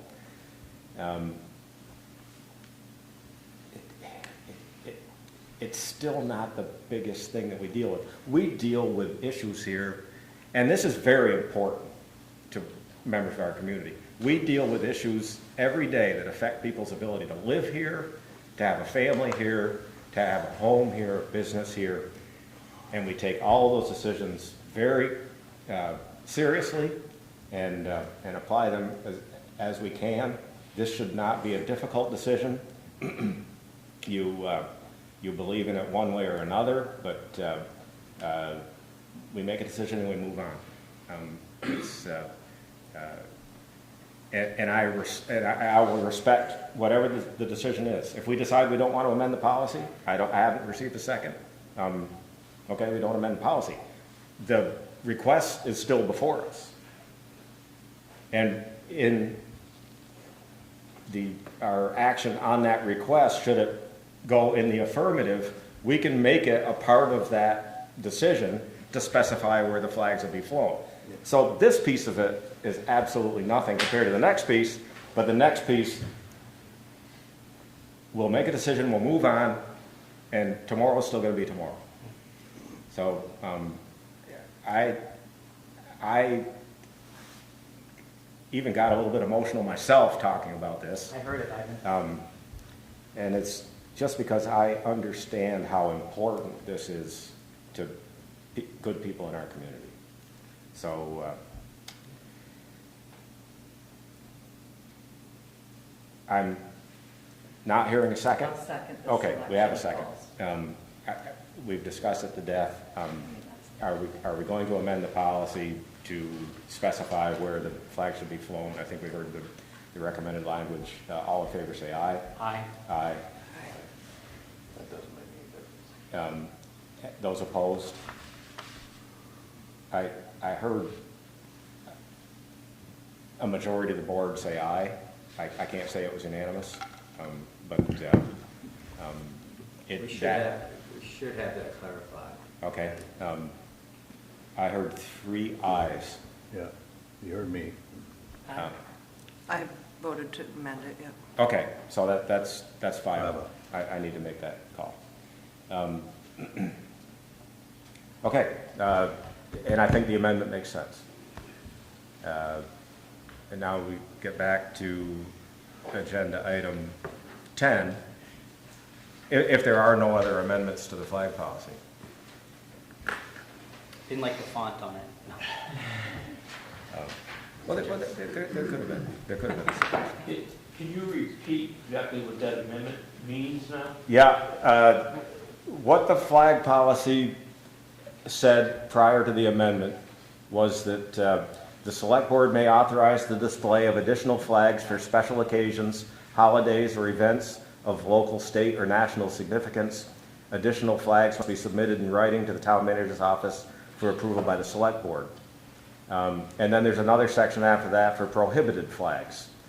What we did through the amendment was we specified under what was already authorized under this policy as to where those flags may be flown. The policy is now amended to say in a subordinate position at town hall below the state flag on that flagpole, in a subordinate position on the town green underneath the United States flag on that flagpole, and at one of the subordinate flagpoles and there are 4 of them at the rec park. The American flag will continue to be on the taller pole. That's a clarification of what we just did. And this policy only applies to public property? Municipal property. Municipal property. Yeah. We don't and shouldn't be involved in what people do on private property. Okay? Thank you. Okay, agenda item 10 is the actual request, which we've talked about already. Request to fly the pride flag. I know that there's a divergence of opinion on this, and I respect that. And I think it's time to call a question, unless there's something else that needs to be said. Is there a motion? Can I speak? Yeah, oh, sure. Yeah, prior to there being a motion.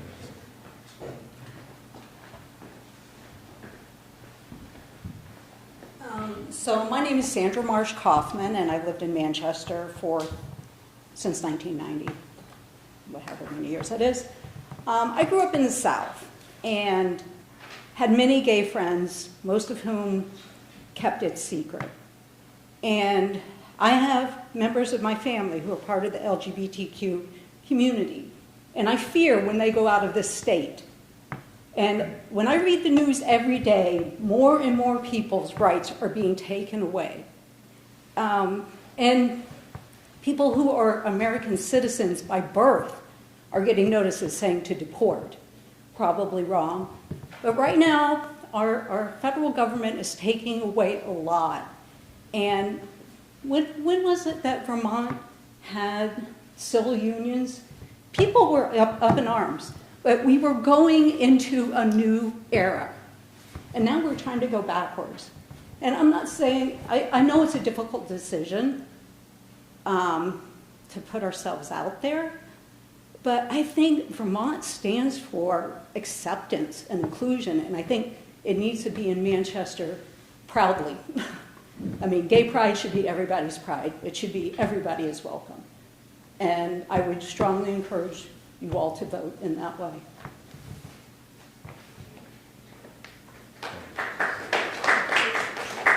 I've asked for a motion, but it's certainly, since you're all attending, it would be appropriate to allow people to speak if they want to. Once the motion is made, the discussion is at this table and not general. So if there's somebody else who wants to speak, please. But not seeing any. We need to make a decision one way or the other. I guess I'm reading the purpose of the policy. In the last line of the purpose of the policy, it says the town's flag displays are not intended to serve as a forum for free expression by the public. And, I guess that's how I'm looking at this. And to me, the flag policy should just read that we have national flags and state flags, and that private businesses and property owners should proudly display their flags, whatever flags that they choose to display, but that the select board weighing in on those flags creates a situation that's, to me, dangerous. I understand that view. I think the line, the town's flag displays are not intended to serve as a forum for free expression by the public, means that they cannot be utilized by anyone walking up to the polls and putting up any flag because they're a resident of the town of Manchester. The point of the policy is to state, here are the rules of what is accepted by the town, of what can be flown, when it can be flown, and why it can be flown. The free expression is simply, no one should be able to walk up to that pole and raise whatever flag they choose. They have to follow the policy in order to utilize those poles.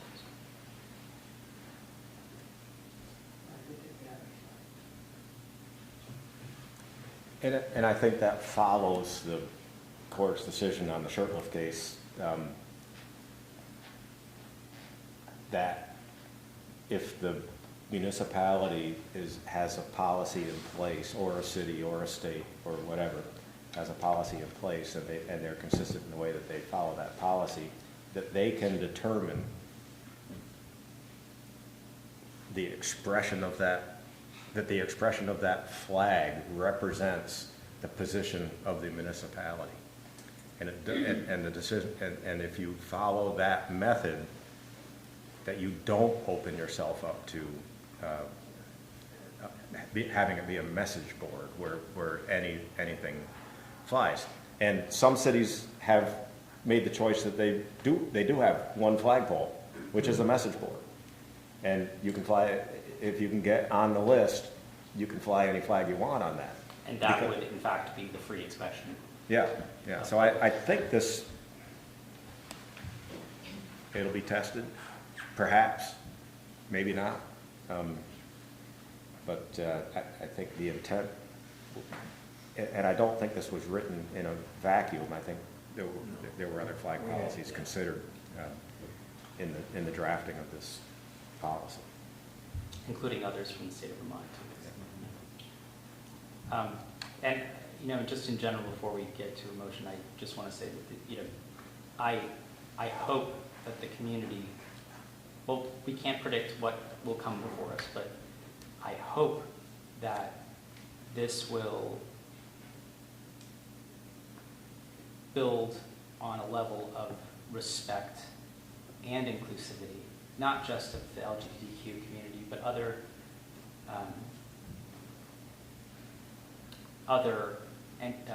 groups or just other groups that have are looking for the ability to be recognized. And I think your point about the statement of inclusivity, I think, is also very important, particularly in this case, because I think one of the other pieces of our discussion was that whether or not it was the expression of, as Greg was saying, government speak, or was part of the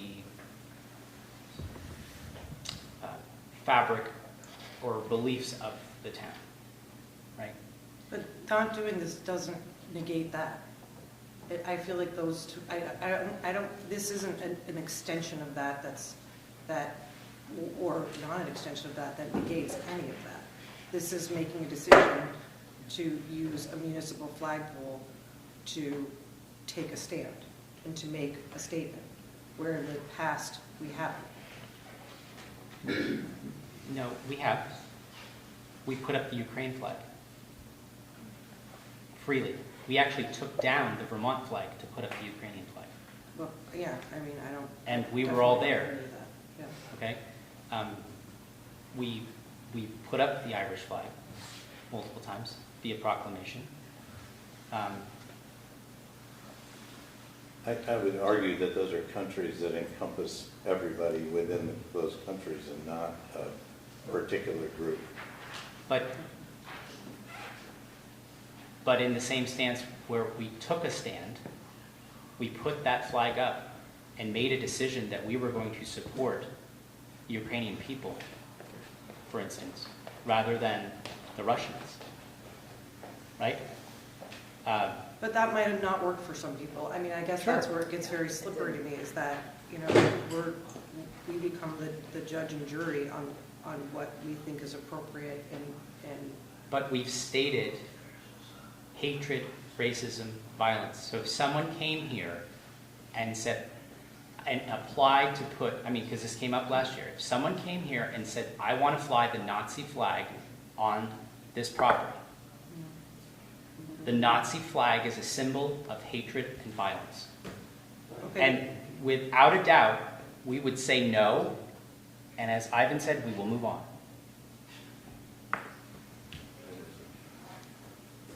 Yeah, Paul. I just have a small suggestion. We, as a government in the U.S. and federally, we have recognized heritage months. Some of those months have flags. There are 6 or 8 of them. May I suggest that the Select Board adopt in the flag policy to recognize the heritage months as flags, if there is a flag for that month? And then you've covered yourself on, I think, your legal aspect question. You've also covered yourself on the pride component. And you as a select board can say, we're recognizing what our country is recognizing as heritage months. I mean, I think there's a few that are women, African American, pride, I don't know the other 3. Asian Pacific American, Yeah. Jewish American Heritage Month, Arab American Heritage Month, Irish American Heritage Month. There are 8 heritage 8. months. So you can fly 8 flags. Polish. And, It's not that we recognize. I don't know, just to like, that's all I have to say.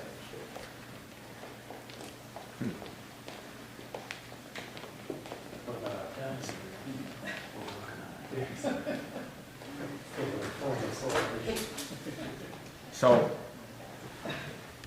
I want to make sure, is Pride Month a heritage month? It is, yes.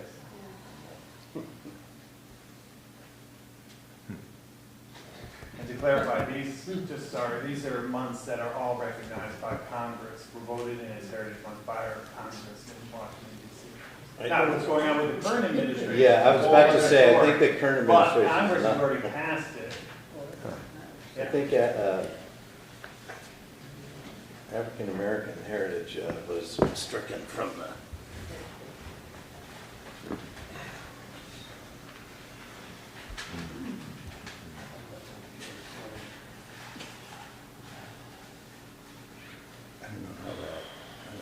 I'm looking at the policy right now. Let's see. I mean, that would fall under Other flags, special occasions. Well, what it says is the select board may authorize the display of additional flags for special occasions, holidays, or events of local, state, or national significance. Which would include heritage. That could include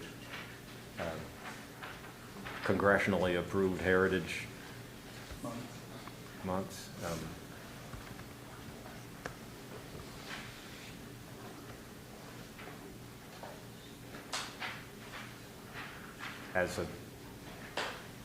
That could provide another layer of distinction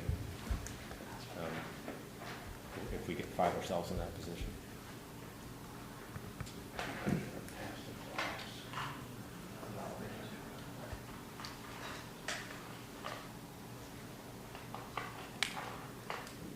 You know where I stand. So, again, I'll just state, I understand that, I understand this is a difficult decision for many. I myself, to be honest, have removed myself from watching most of the stuff that happens on social media at this point. I will say that although the parking lot issue was certainly a very heated debate, the positivity around a secondary pharmacy was also very positive.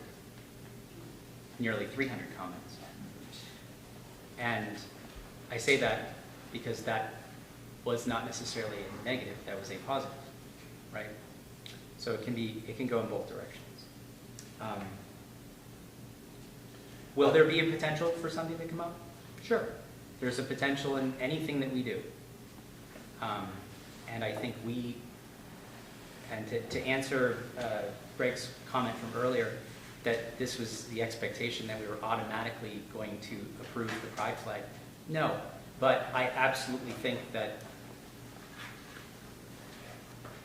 after that evening, we took a long, hard look at ourselves and said, okay, what are we going to do with the rest of this?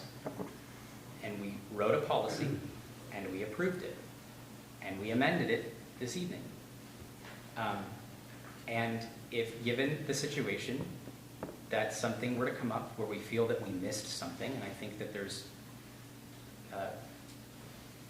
we've discussed this over and over again, I think there's, like Ivan, as you stated, there's definitely layers upon layers in here that we can adjudicate. We've clearly stated what we will not accept. And we should be able to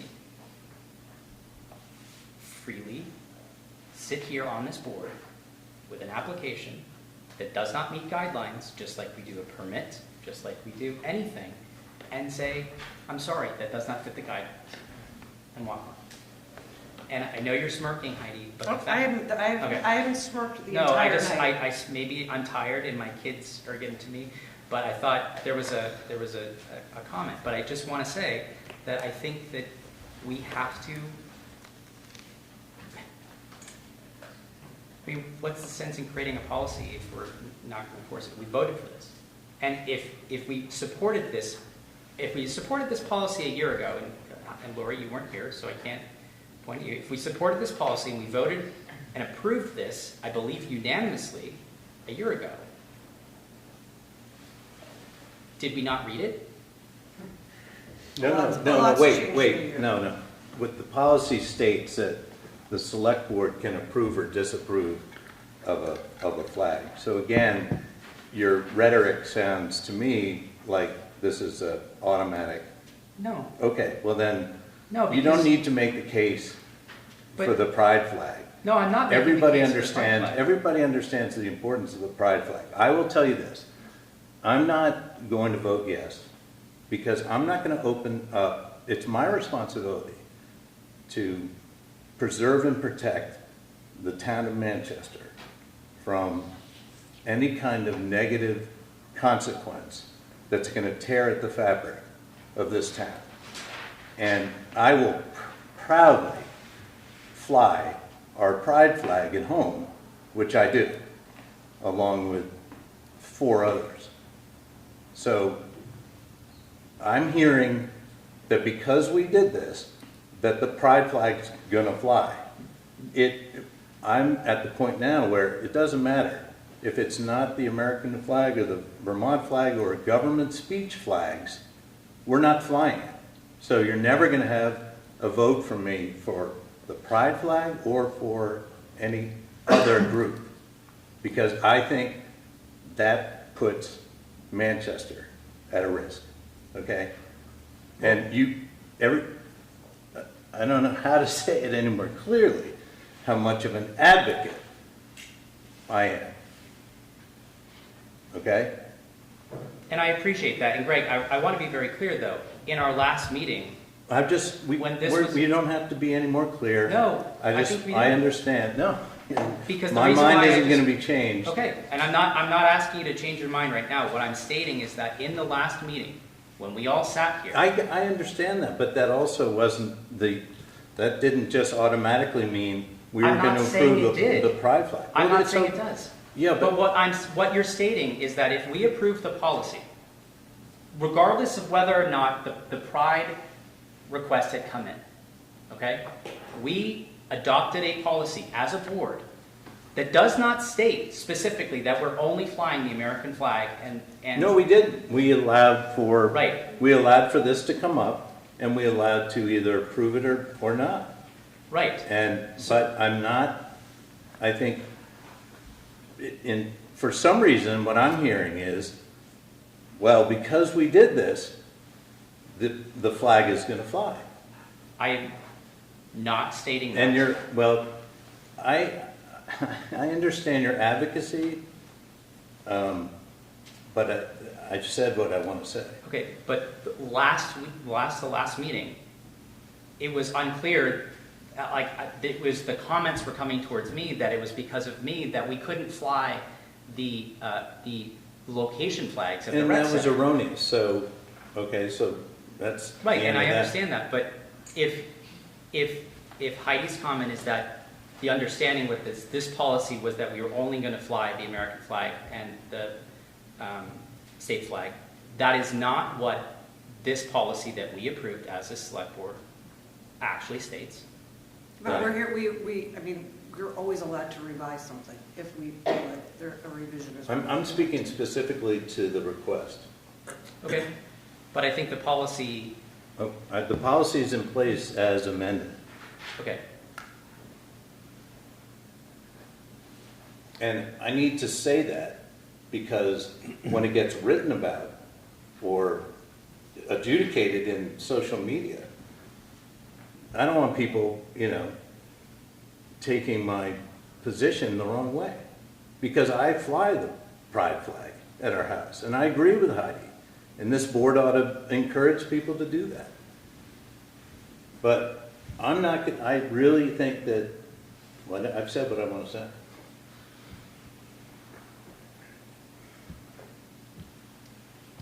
Have we reached that point where we need to make a decision? Well, I'm going to make a motion to approve the request to fly the pride flag on municipal buildings for the month of June.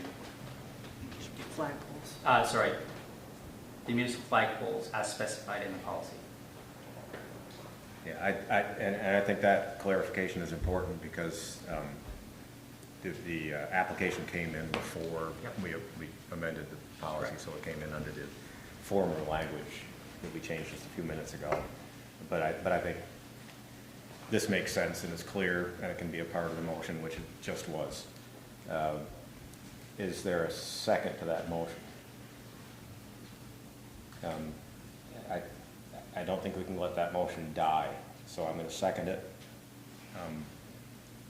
which is my right, rarely exercised, and I'll call the question. All in favor say aye. Aye. Aye. Those opposed say no. Aye. And the motion fails, and the request is denied. And I know people are really disappointed. And we are a community. We'll get past this. We need to appreciate each other. We need to appreciate the reason why people voted against this. I think those are valid reasons. And those played into my thought process the last time we turned it down.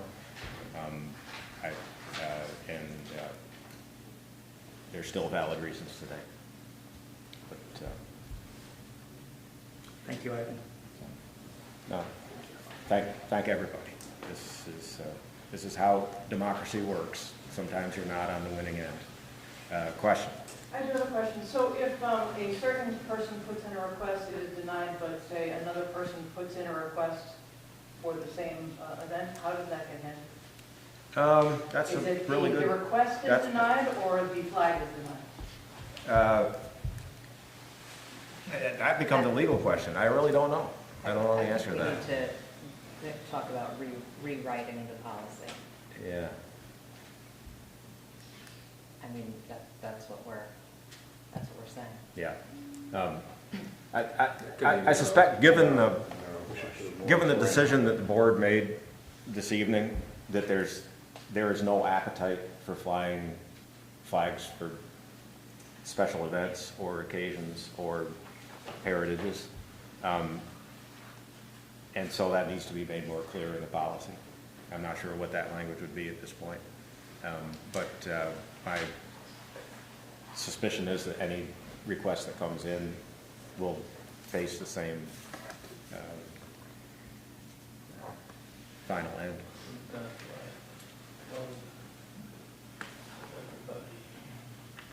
Do we need to put a moratorium on the flag policy until we can address that? Not really, because we showed here this evening that we are willing to act upon any application that comes in until we can change it. Yeah. We can change the policy. Right. I think we need to give some thought to what that language might be. I've just been informed, let me see what we have left. Yeah, we still have things left. We just reached 9:01 by the select board rules. The meeting ends at 9 o'clock unless it's extended by a motion. I would ask for a motion to extend the meeting. I'll make a motion to extend the meeting. Moved and seconded, all in favor say aye. Aye. Aye, that passes. It needs to be a simple majority. And we will move into agenda item 12, which is the rail trail easement request. Scott, lead us through this. Just to give you some background, Haddon's attorney, John Thrasher, has contacted me almost on the annual basis. This seemed like third spring. And then he kind of goes away with this request. But this one's been a little more consistent, and I said I'd get back to him. So Haddon's were asking for 2 50-foot easements to access the other side of the trail property. In addition to a couple other things, but those other requests have kind of been gone away or met for now. And you've got in your packet some comments from Bill Drunzik and from Robin Berner about the history and background of it, and also their comments on what we should do with this request. So I'm just looking for some feedback from the board, given your historical background with the process, and see where before I can respond to their attorney.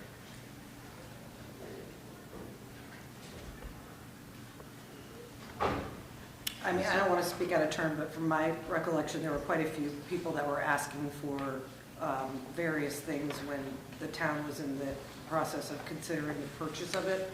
Right. And for the most part, Everything's, settled down. Yeah. And even for this particular property, things have calmed down a bit. At first, I think Robin sent you some pictures that we had wire fence we had been put up, and the farmer that was using both kind of knocked them down. The post is still there and the wire's gone. But their main concern originally had been trespassers. And they're really not worried about that so much, although they want to be able to bring that back up if it becomes a problem. But there hasn't been a problem since the trail's been town-owned. So really what they're looking for is access to the other side, and how large of an access. They currently have a small access that they use to farm the other side of the trail. Bill, do you want to speak to this? Yes. The history of this, of course, is that people thought that the rail trail property was up for grabs, and if you occupied it, you could lay claim to it. But that was subsequently proved wrong by the legal action where this land was owned fee simple by the original party. We entered into agreement to purchase it for the purpose of creating the trail, and that process played out, and then we had the town buy it. Now, few of these people that lived along the trail did make life difficult for us in the whole process and put us through a lot of expense. But the bottom line is that there is unaccessible land on the other side of the rail trail, the riverside. And by law, you have to grant them a 15-foot easement for agricultural purposes. And that's been the history of that property over the years. It's agricultural. And by going, the reason for the 50-foot right-of-way request is because that opens up that property, at least if zoning and everything else allows, for development, which is granting an upgrade to that land. And to me, from a town perspective, you shouldn't be granting easements or permissions like that without compensation.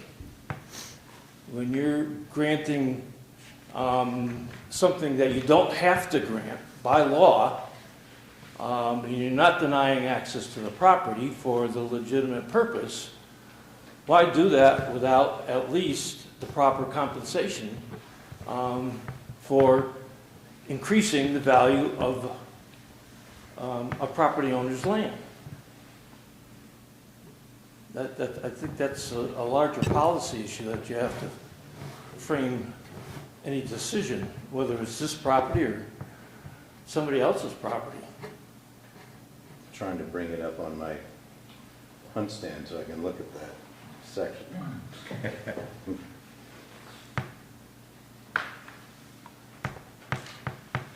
That's at the main, going across the fields, am I right? Is that right? Yeah. That main, Open that gap big, area. yeah. Yeah. And they have the 15-foot to go to the west side of it to. Right, to down do. by, we're just before it heads down, Yeah. across the bridge again. Right. Yeah. I mean, that was. It's a beautiful spot. Yeah, I think so too. I It's, mean, unless they- But a traditional easement's 15 feet? That's And what we that's in did. existence, that, I'm sorry? the 15-foot is still in existence to go to the other side of the trail. Yes. Right, Yes. yeah.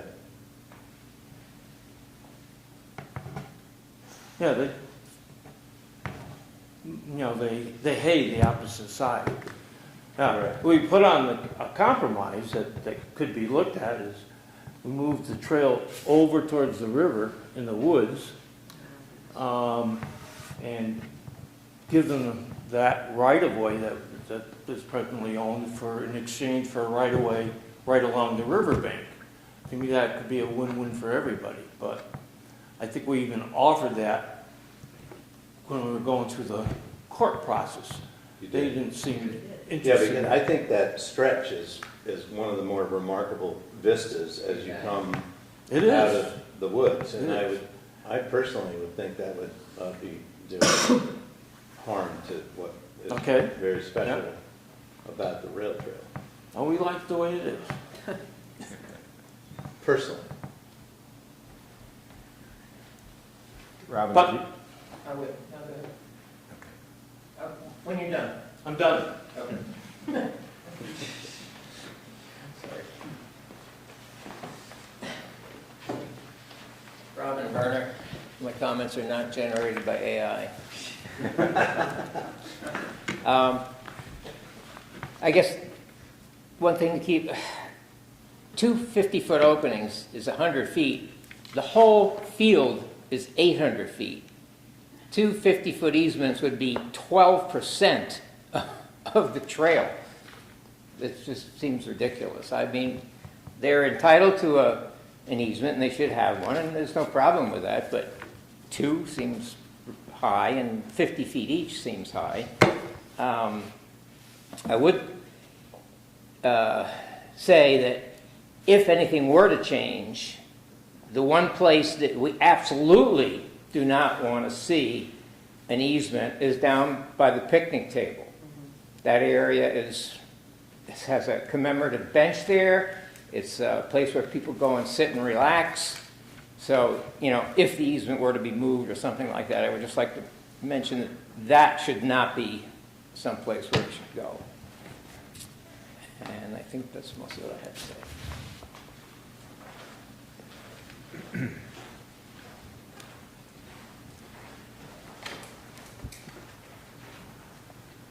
So, Scott, what's the rationale behind the 2 easements from your perspective? It's just what they're requesting. Well, that's what they requested, but going back, looking in the history books of this, it apparently, that was their initial ask when they were talking to John Keefe about the proposed trail. And I think at that point, they were asking for a lot of things. They wanted a fence along there also, and there was some other things that they wanted. But those things have gone away, basically. Although we could put a fence there, a split rail fence like we have at the lower level by Riley Rink and Hunter Park, but they're not pushing for that right at the moment. Yeah, I mean, a fence has its own set of maintenance issues from. It's true. Split rail fences They're looking in for constant need of repair, and then you have to mow underneath it. It creates a whole problem with keeping brush from growing in and all that kind of thing. But I mean, if you're comfortable with what, the comments that they made, I'm fine with that too, because we've been working in conjunction to make the trail nicer all the time. And, I know Robin and Bill have both put on a ton of work in there, and Amy too, so, I'm fine with it. But we don't have to do anything. They're asking us a favor. Right, I just have to respond. Yeah. So that's what I was looking for, was just a little input. So if you're comfortable with what they've said, then I'm fine moving forward. Okay. Does it Seems- require an action? No action? It does not require an action. By taking no action, that's our action. Is it? Okay. I mean, they could come back with a different request. Yeah, you may see the same. Okay. Oh, by the way, before we go to the next topic, this is our trailhead that we're working on at North Road, so. We've got a nice sign, one of the wooden signs made by Richard Farley, and that's going up shortly. And Jeff and his crew are working on the layout, so make that area. Very nice. Cool. All right. Thank you. Item 13, the select board to verify the constable's law enforcement authority. Yeah, this is something new, and Anita dug into it quite a bit, as did PJ. So the state just wants clear recognition that all state mandated policies impacting law enforcement are also policies that the town of Manchester will hold the constable to. So basically, when they're acting as a constable, they would have the same law enforcement authority and enforce the same policies as the Manchester Police Department. And so, if you guys agree to that, which I would assume you would, I would need you to sign this, and then Anita has to attest it, and then we'll send it up or what. Can I speak to this? Yeah, please.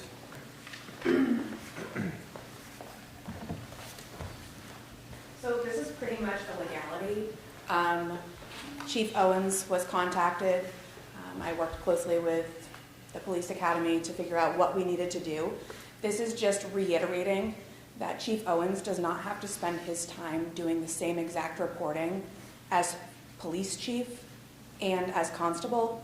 It also covers the municipality if for some reason the municipality chooses to separate those two positions and have a police chief and then a separate constable.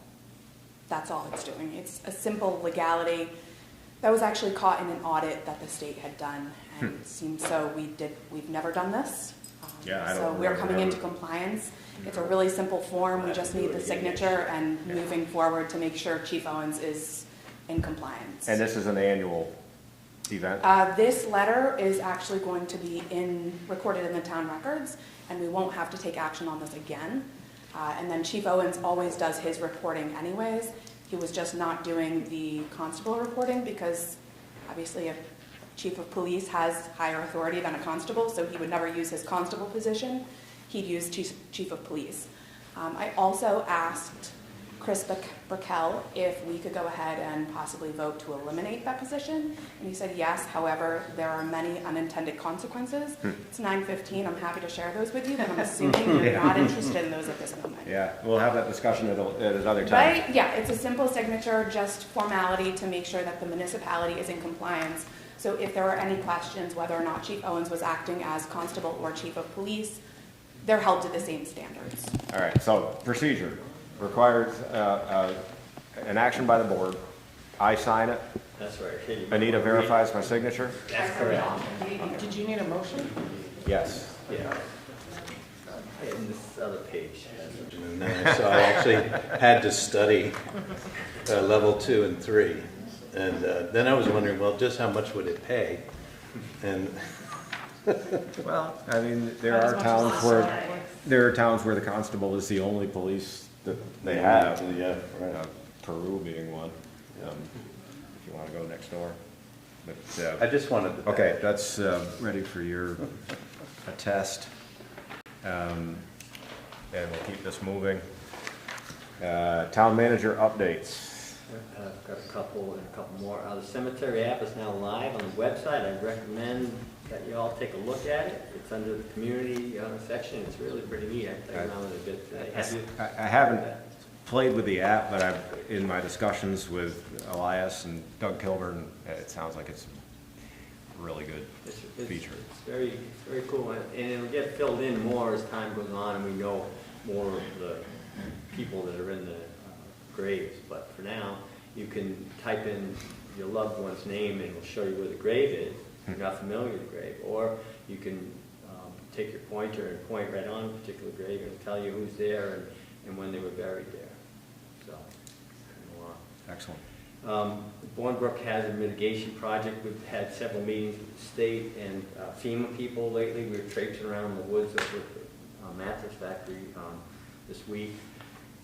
And it's moving forward. The deadline's the 30th of this month. We will have an application in. And we were told recently, after being told for months, that we were in good position. Then we were told, no, it doesn't look so good, and that's why we dragged everybody back down here to take a look at the site and see what the issues were. Now we're back in good graces as a good project. If it ever happens, and I say if because it's federally funded, it would happen in 2027.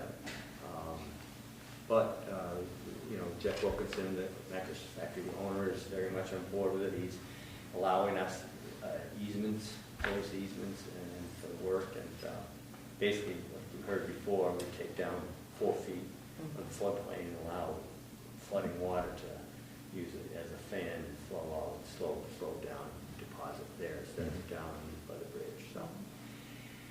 So, Easter egg hunt. We had 100 kids at the Easter egg hunt on Sunday, and Katie was the director and had the bunny was there, right?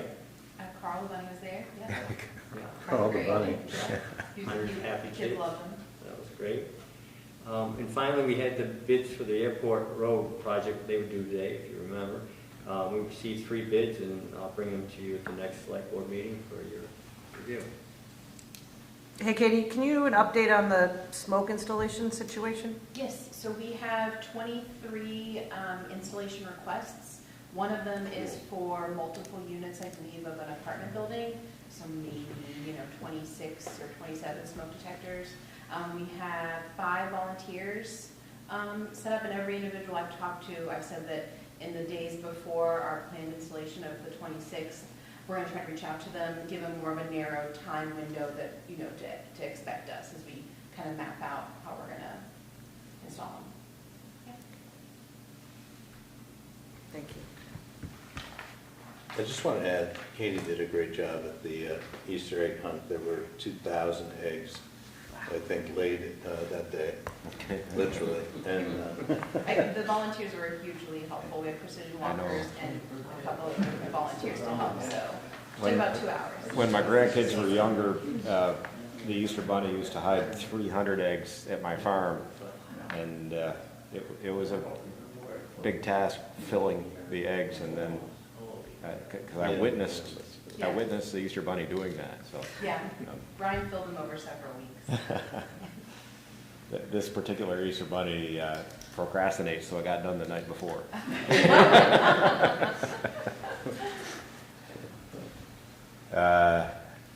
Anything else under the town manager updates? Other business, select board? We have under there the housing task force letter relative to the sale of the Depot Street properties. Pull that up.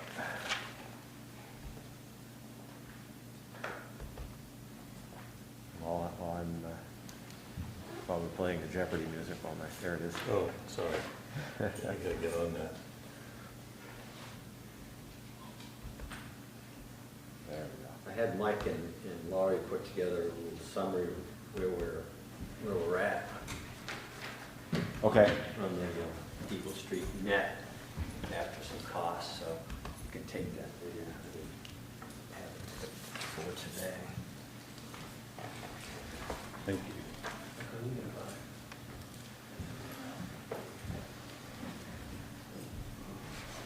Okay, the request from the, or the suggestion from the Housing Task Force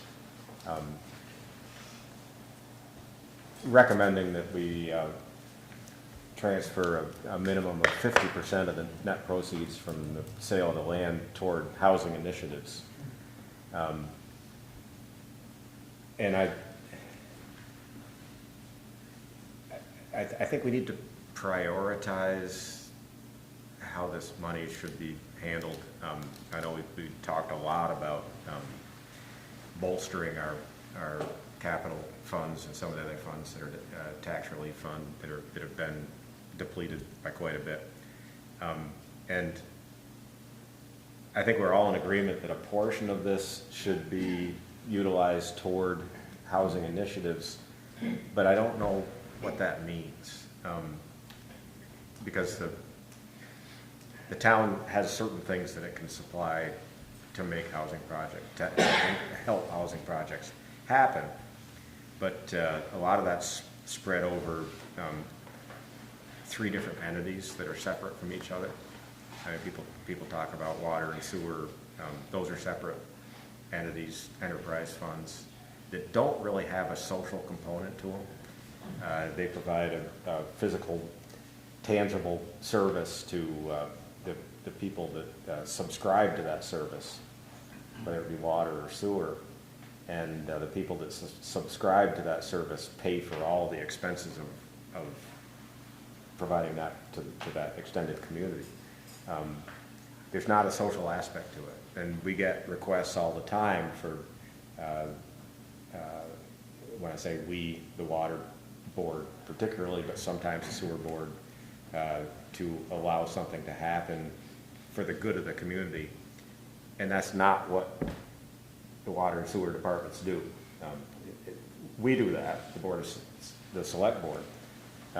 And so we could decide to, as the municipality and the board of the select board, to make payments to the water or the sewer department in order for them to enhance the way that they provide their services. But it becomes complicated, and the bigger question is, what is the town's involvement in providing housing? What kind of housing?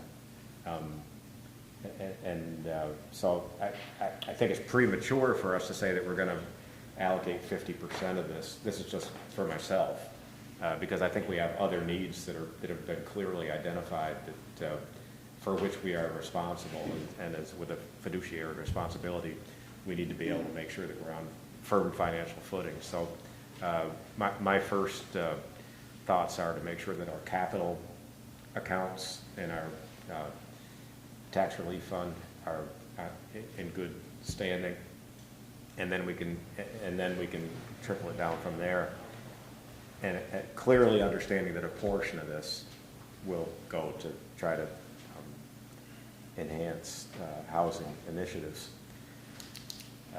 We also have very little clarity into what our actual costs are going to be, given the tariff situation, so I feel like being in a position of just restraint at the moment and conserving cash is probably the best thing before we really allocate any of these funds. If we did allocate it for water sewer along Ridgehill, for example, that would probably be an article on the town. Yeah, I mean, that's a big project with Yeah. a $6 million price But if tag, we were taking depending on what any you do. funds, Yeah. that would be subject to a vote. And you could very quickly, Yeah, I'm not saying that, I'm not giving it, if you're allocating 50%, I'm not allocating a which is, percentage at this point, but I'm just saying that any funds that we do decide, if we want to extend, and even if we do it in phases, we would put that in front of a vote at town meeting, I believe. I mean, it's 50%, it might be $700,000, Yeah. I don't know. I mean, I think that we did say we wanted to have an impact with this, with the receipt of this money on housing.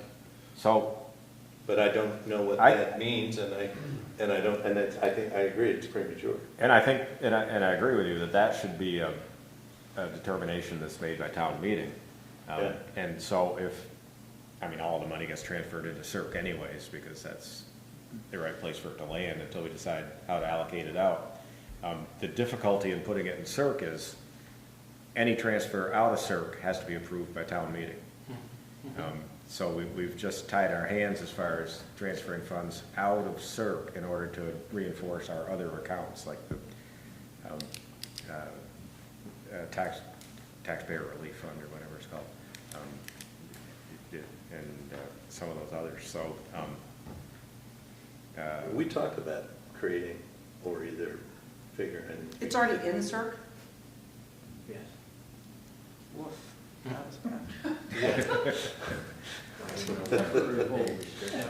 Yeah, and as I was looking at this document and talking was when that came to my mind, is that we just tied our hands as far as, I mean. You'd have to see how the CERC money originally was generated. Yeah, I mean. It wasn't generated from a land sale, was it?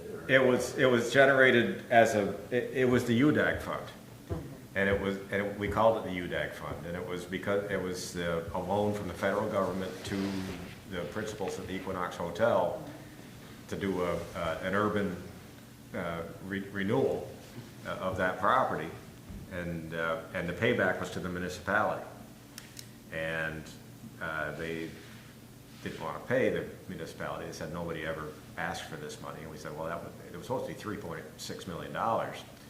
And we went to court, and through a long, drawn-out process, we were able to get $1.2 million or whatever it was, and that went into what we called the UDAG fund. And at that point in time, we developed this policy where we were going to try to leave the principal and work off the interest, that we could loan the principal out with the expectation that it would be paid back with or without interest, but depending on who we loaned it to. If we loaned it to ourselves, it would be without interest. But, and that was how it was used. And then over time, we started using it as a capital fund to finance projects without the expectation that we paid back. But any time that we used CERC funds, it had to be approved by the voters.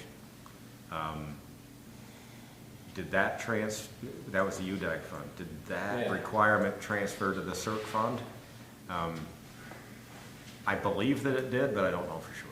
I feel like we voted on a couple of these things recently, that it had to be, like when we were taking it from CERC, we had to get approval too. Yeah, I mean, that's always been the. I mean, it only went in that account because we had that existing. Yeah, account that was high paying interest. I mean, we could have established a different account. Yeah, and I think that may be a. It's just temporary parking spot. If you look at it as a temporary parking place, and it could, that's outside of my area of expertise. I mean, it seems to me that there might be a way to say, look, we just park it here. And the intent was never to put this all in. Is it all same tax ID though? Or would it be under municipal? There's no it would just be a different name. Right, I mean, just we name have just name it all proceeds. the Schwab funds. Yeah.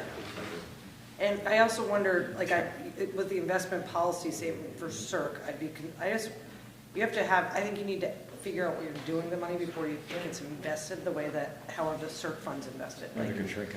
Yeah, or go up, I mean, Yeah. but it just, there's too much volatility Yeah, right now to right. be taking shots. I'll talk to Brian. Yeah, get him, He's been waiting so patiently. Can I say something? oh, sure, yeah, come on up. Good evening, good to see you all. John Burnham from the Manchester Business Association, also from the current Housing Task Force. So very much aware of the letter that we sent, and thank you for at least considering what we put in that letter. And of course, there's some challenges, as you've been chatting about how those funds could or would be used. I just wanted to stay focused here. I'm going to read some things to you if you don't mind. So, as you're aware, the Manchester Housing Task Force has been actively exploring many solutions to address the town's housing challenges. One promising initiative currently in development is the creation of a housing trust fund. That's where our recent ask is coming from. Dedicating 50% of the net proceeds from the Depot Street project could help make this fund a reality and represent a forward-thinking investment in Manchester's long-term economic stability and the overall well-being of this incredible community we all live and work in. With the creation of this Housing Task Force Fund, this fund could be designed to address the town's shortage of affordable housing for the missing middle, those local residents who earn too much to qualify for subsidized housing, but not enough to afford market rate options. This includes essential workers like our teachers, our healthcare providers, and service industry employees, who are vital to this town's economy and its character. Some tools that the fund could provide might be low-interest loans, grants, or incentives for new development or rehabilitation of existing housing, infrastructure projects, ADUs, rental and or homebuyer assistance programs, preservation of existing affordable homes, making them safer, more efficient, and accessible. All with the goal of helping moderate income households stay in and become part of this lovely community. As we've seen, many of the people many of the people who work in Manchester don't live here and can't afford to live here.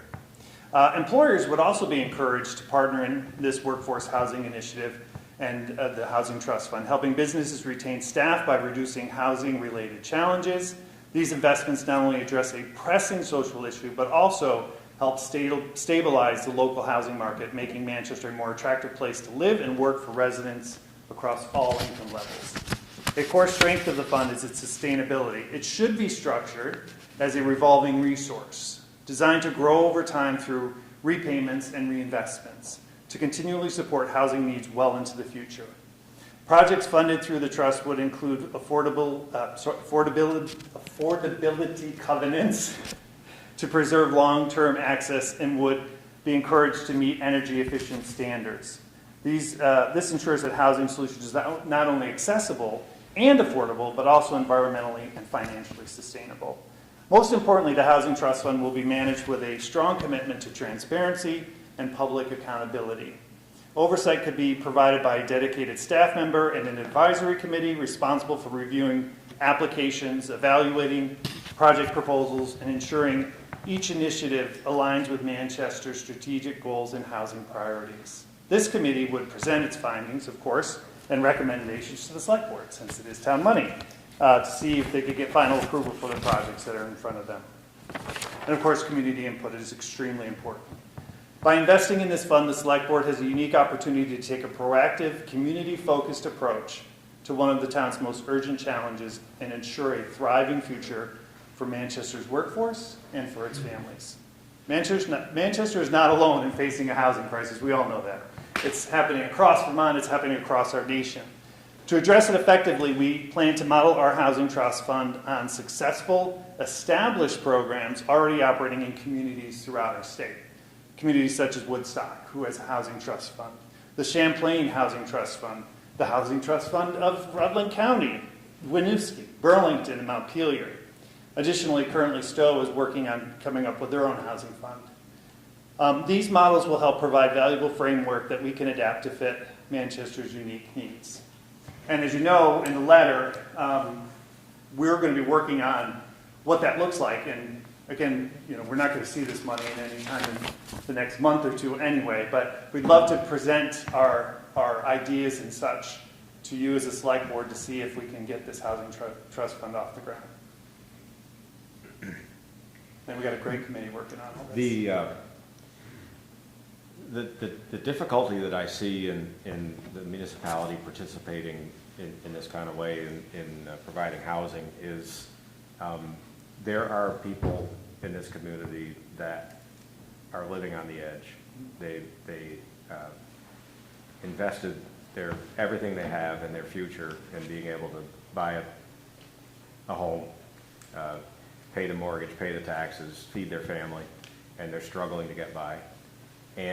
But they did it, and they're proud of that. But now we're taking an asset in which they share, whether it be through taxes or the capital accounts that the town has, and using that money to make it easier for somebody else.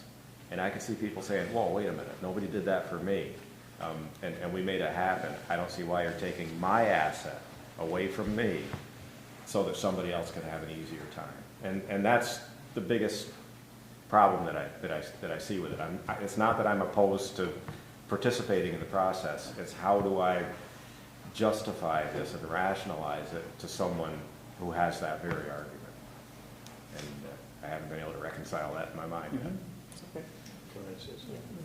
Oh, Sorry. you go ahead. No, go ahead. No, all right. What I loved is the whole time I was thinking, is there any precedent for creating a housing trust fund? So thank you for coming up with that. And in those examples you gave, was the initial funding, or that did include funding from the municipality? Yeah. In addition to other sources? For one in particular that I know very well, because they actually presented to our housing task force, the previous one that, of course, we shared with the existing one, is Woodstock, which they actually take their full 1% option tax revenue on room, meals, and alcohol sales. They don't have sales and use, that 1% attached, and they use that to go to their economic development side of their organization, which has this housing trust fund and has somebody who takes care of bringing in what we just described. It's kind of similar to what they have, and some of these other communities are coming from municipalities. Their funds are coming back, as well as other grants that we could be working on, or whomever may be driving this bus could be trying to find for, affordable housing, which would be kind of cool. I understand your point completely, but I also have always argued that investment of this kind will pay off dividends that help to lower our taxes through the 1% option tax. So having workers to actually, keep these storage restaurants and hotels open, all of it is it's integrated. But I can't argue with you at all. I mean, I feel for that population too. But I think we're doing a really good job generating money through the option tax. And the good news is, if you haven't heard, well, I shouldn't say it's not good news, it's not I mean, for sure, now, but they're also trying, hopefully you all wrote your state legislators to say. The really good news is we may not be able to access this money. Well, that's yeah. But overall, we'd still like to go forward working on the concept of it and present it to the select board with much more detail through our group and let you decide whether or not it's feasible. And funding maybe has to go to town meeting next year in order to get funding. I would imagine those funds, those trust funds had to go in front of a town vote. Yeah. So I don't see It's essentially a voted these. appropriation if you're allocating money from taxpayers to essentially not-for-profit. It's a voted appropriation. We all know those go. Yeah. I just wanted to share. Any other questions for me, if you have, or? It's, did you? I think it's great. I thought when Woodstock came and presented to us a few years back, they have a really great model. It's very small. Yeah. I think they started the 1% tax just to fund this. Yeah. They didn't have it before. And when it comes to folks that already are, say, struggling, it allows for folks to put in ADUs, right? So it's like that little bit of help to get a little extra income to help pay your mortgage and your taxes, and by having a another, a secondary living space, whether Well, it's a renovated garage or it's a whatever, so I think. I think recommend all the the worst thing that we could do is to do nothing. Right. I think it's really important that we be involved in this. I'm not sure what that something is. Of course, Woodstock sold the idea of a 1% option tax in order to fund this, and that was how it was approved at their local level. If you go back to the 1990s when we, and Bill West was on the board at the time, because we went to Montpelier to argue the case, Manchester voters approved it at a 3-to-1 margin. 75% of the voters in Manchester said, yes, we're willing to accept this tax, because it was sold to them as a way to lower their property tax. And I was there, I remember this, I'm not gonna change that.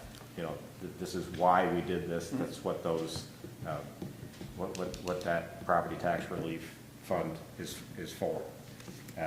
So, you know, it's two different approaches to the 1% tax. I think it makes a lot of sense. And we could have taken the same approach, but it was a different time. Understood. Anna is saying that they may increase the town's portion of that option tax revenue. I keep hearing that. Could happen, 5–10% more, who knows? But thank you, I appreciate your time. Thank you, John. Thanks, John. How are we doing? Forward.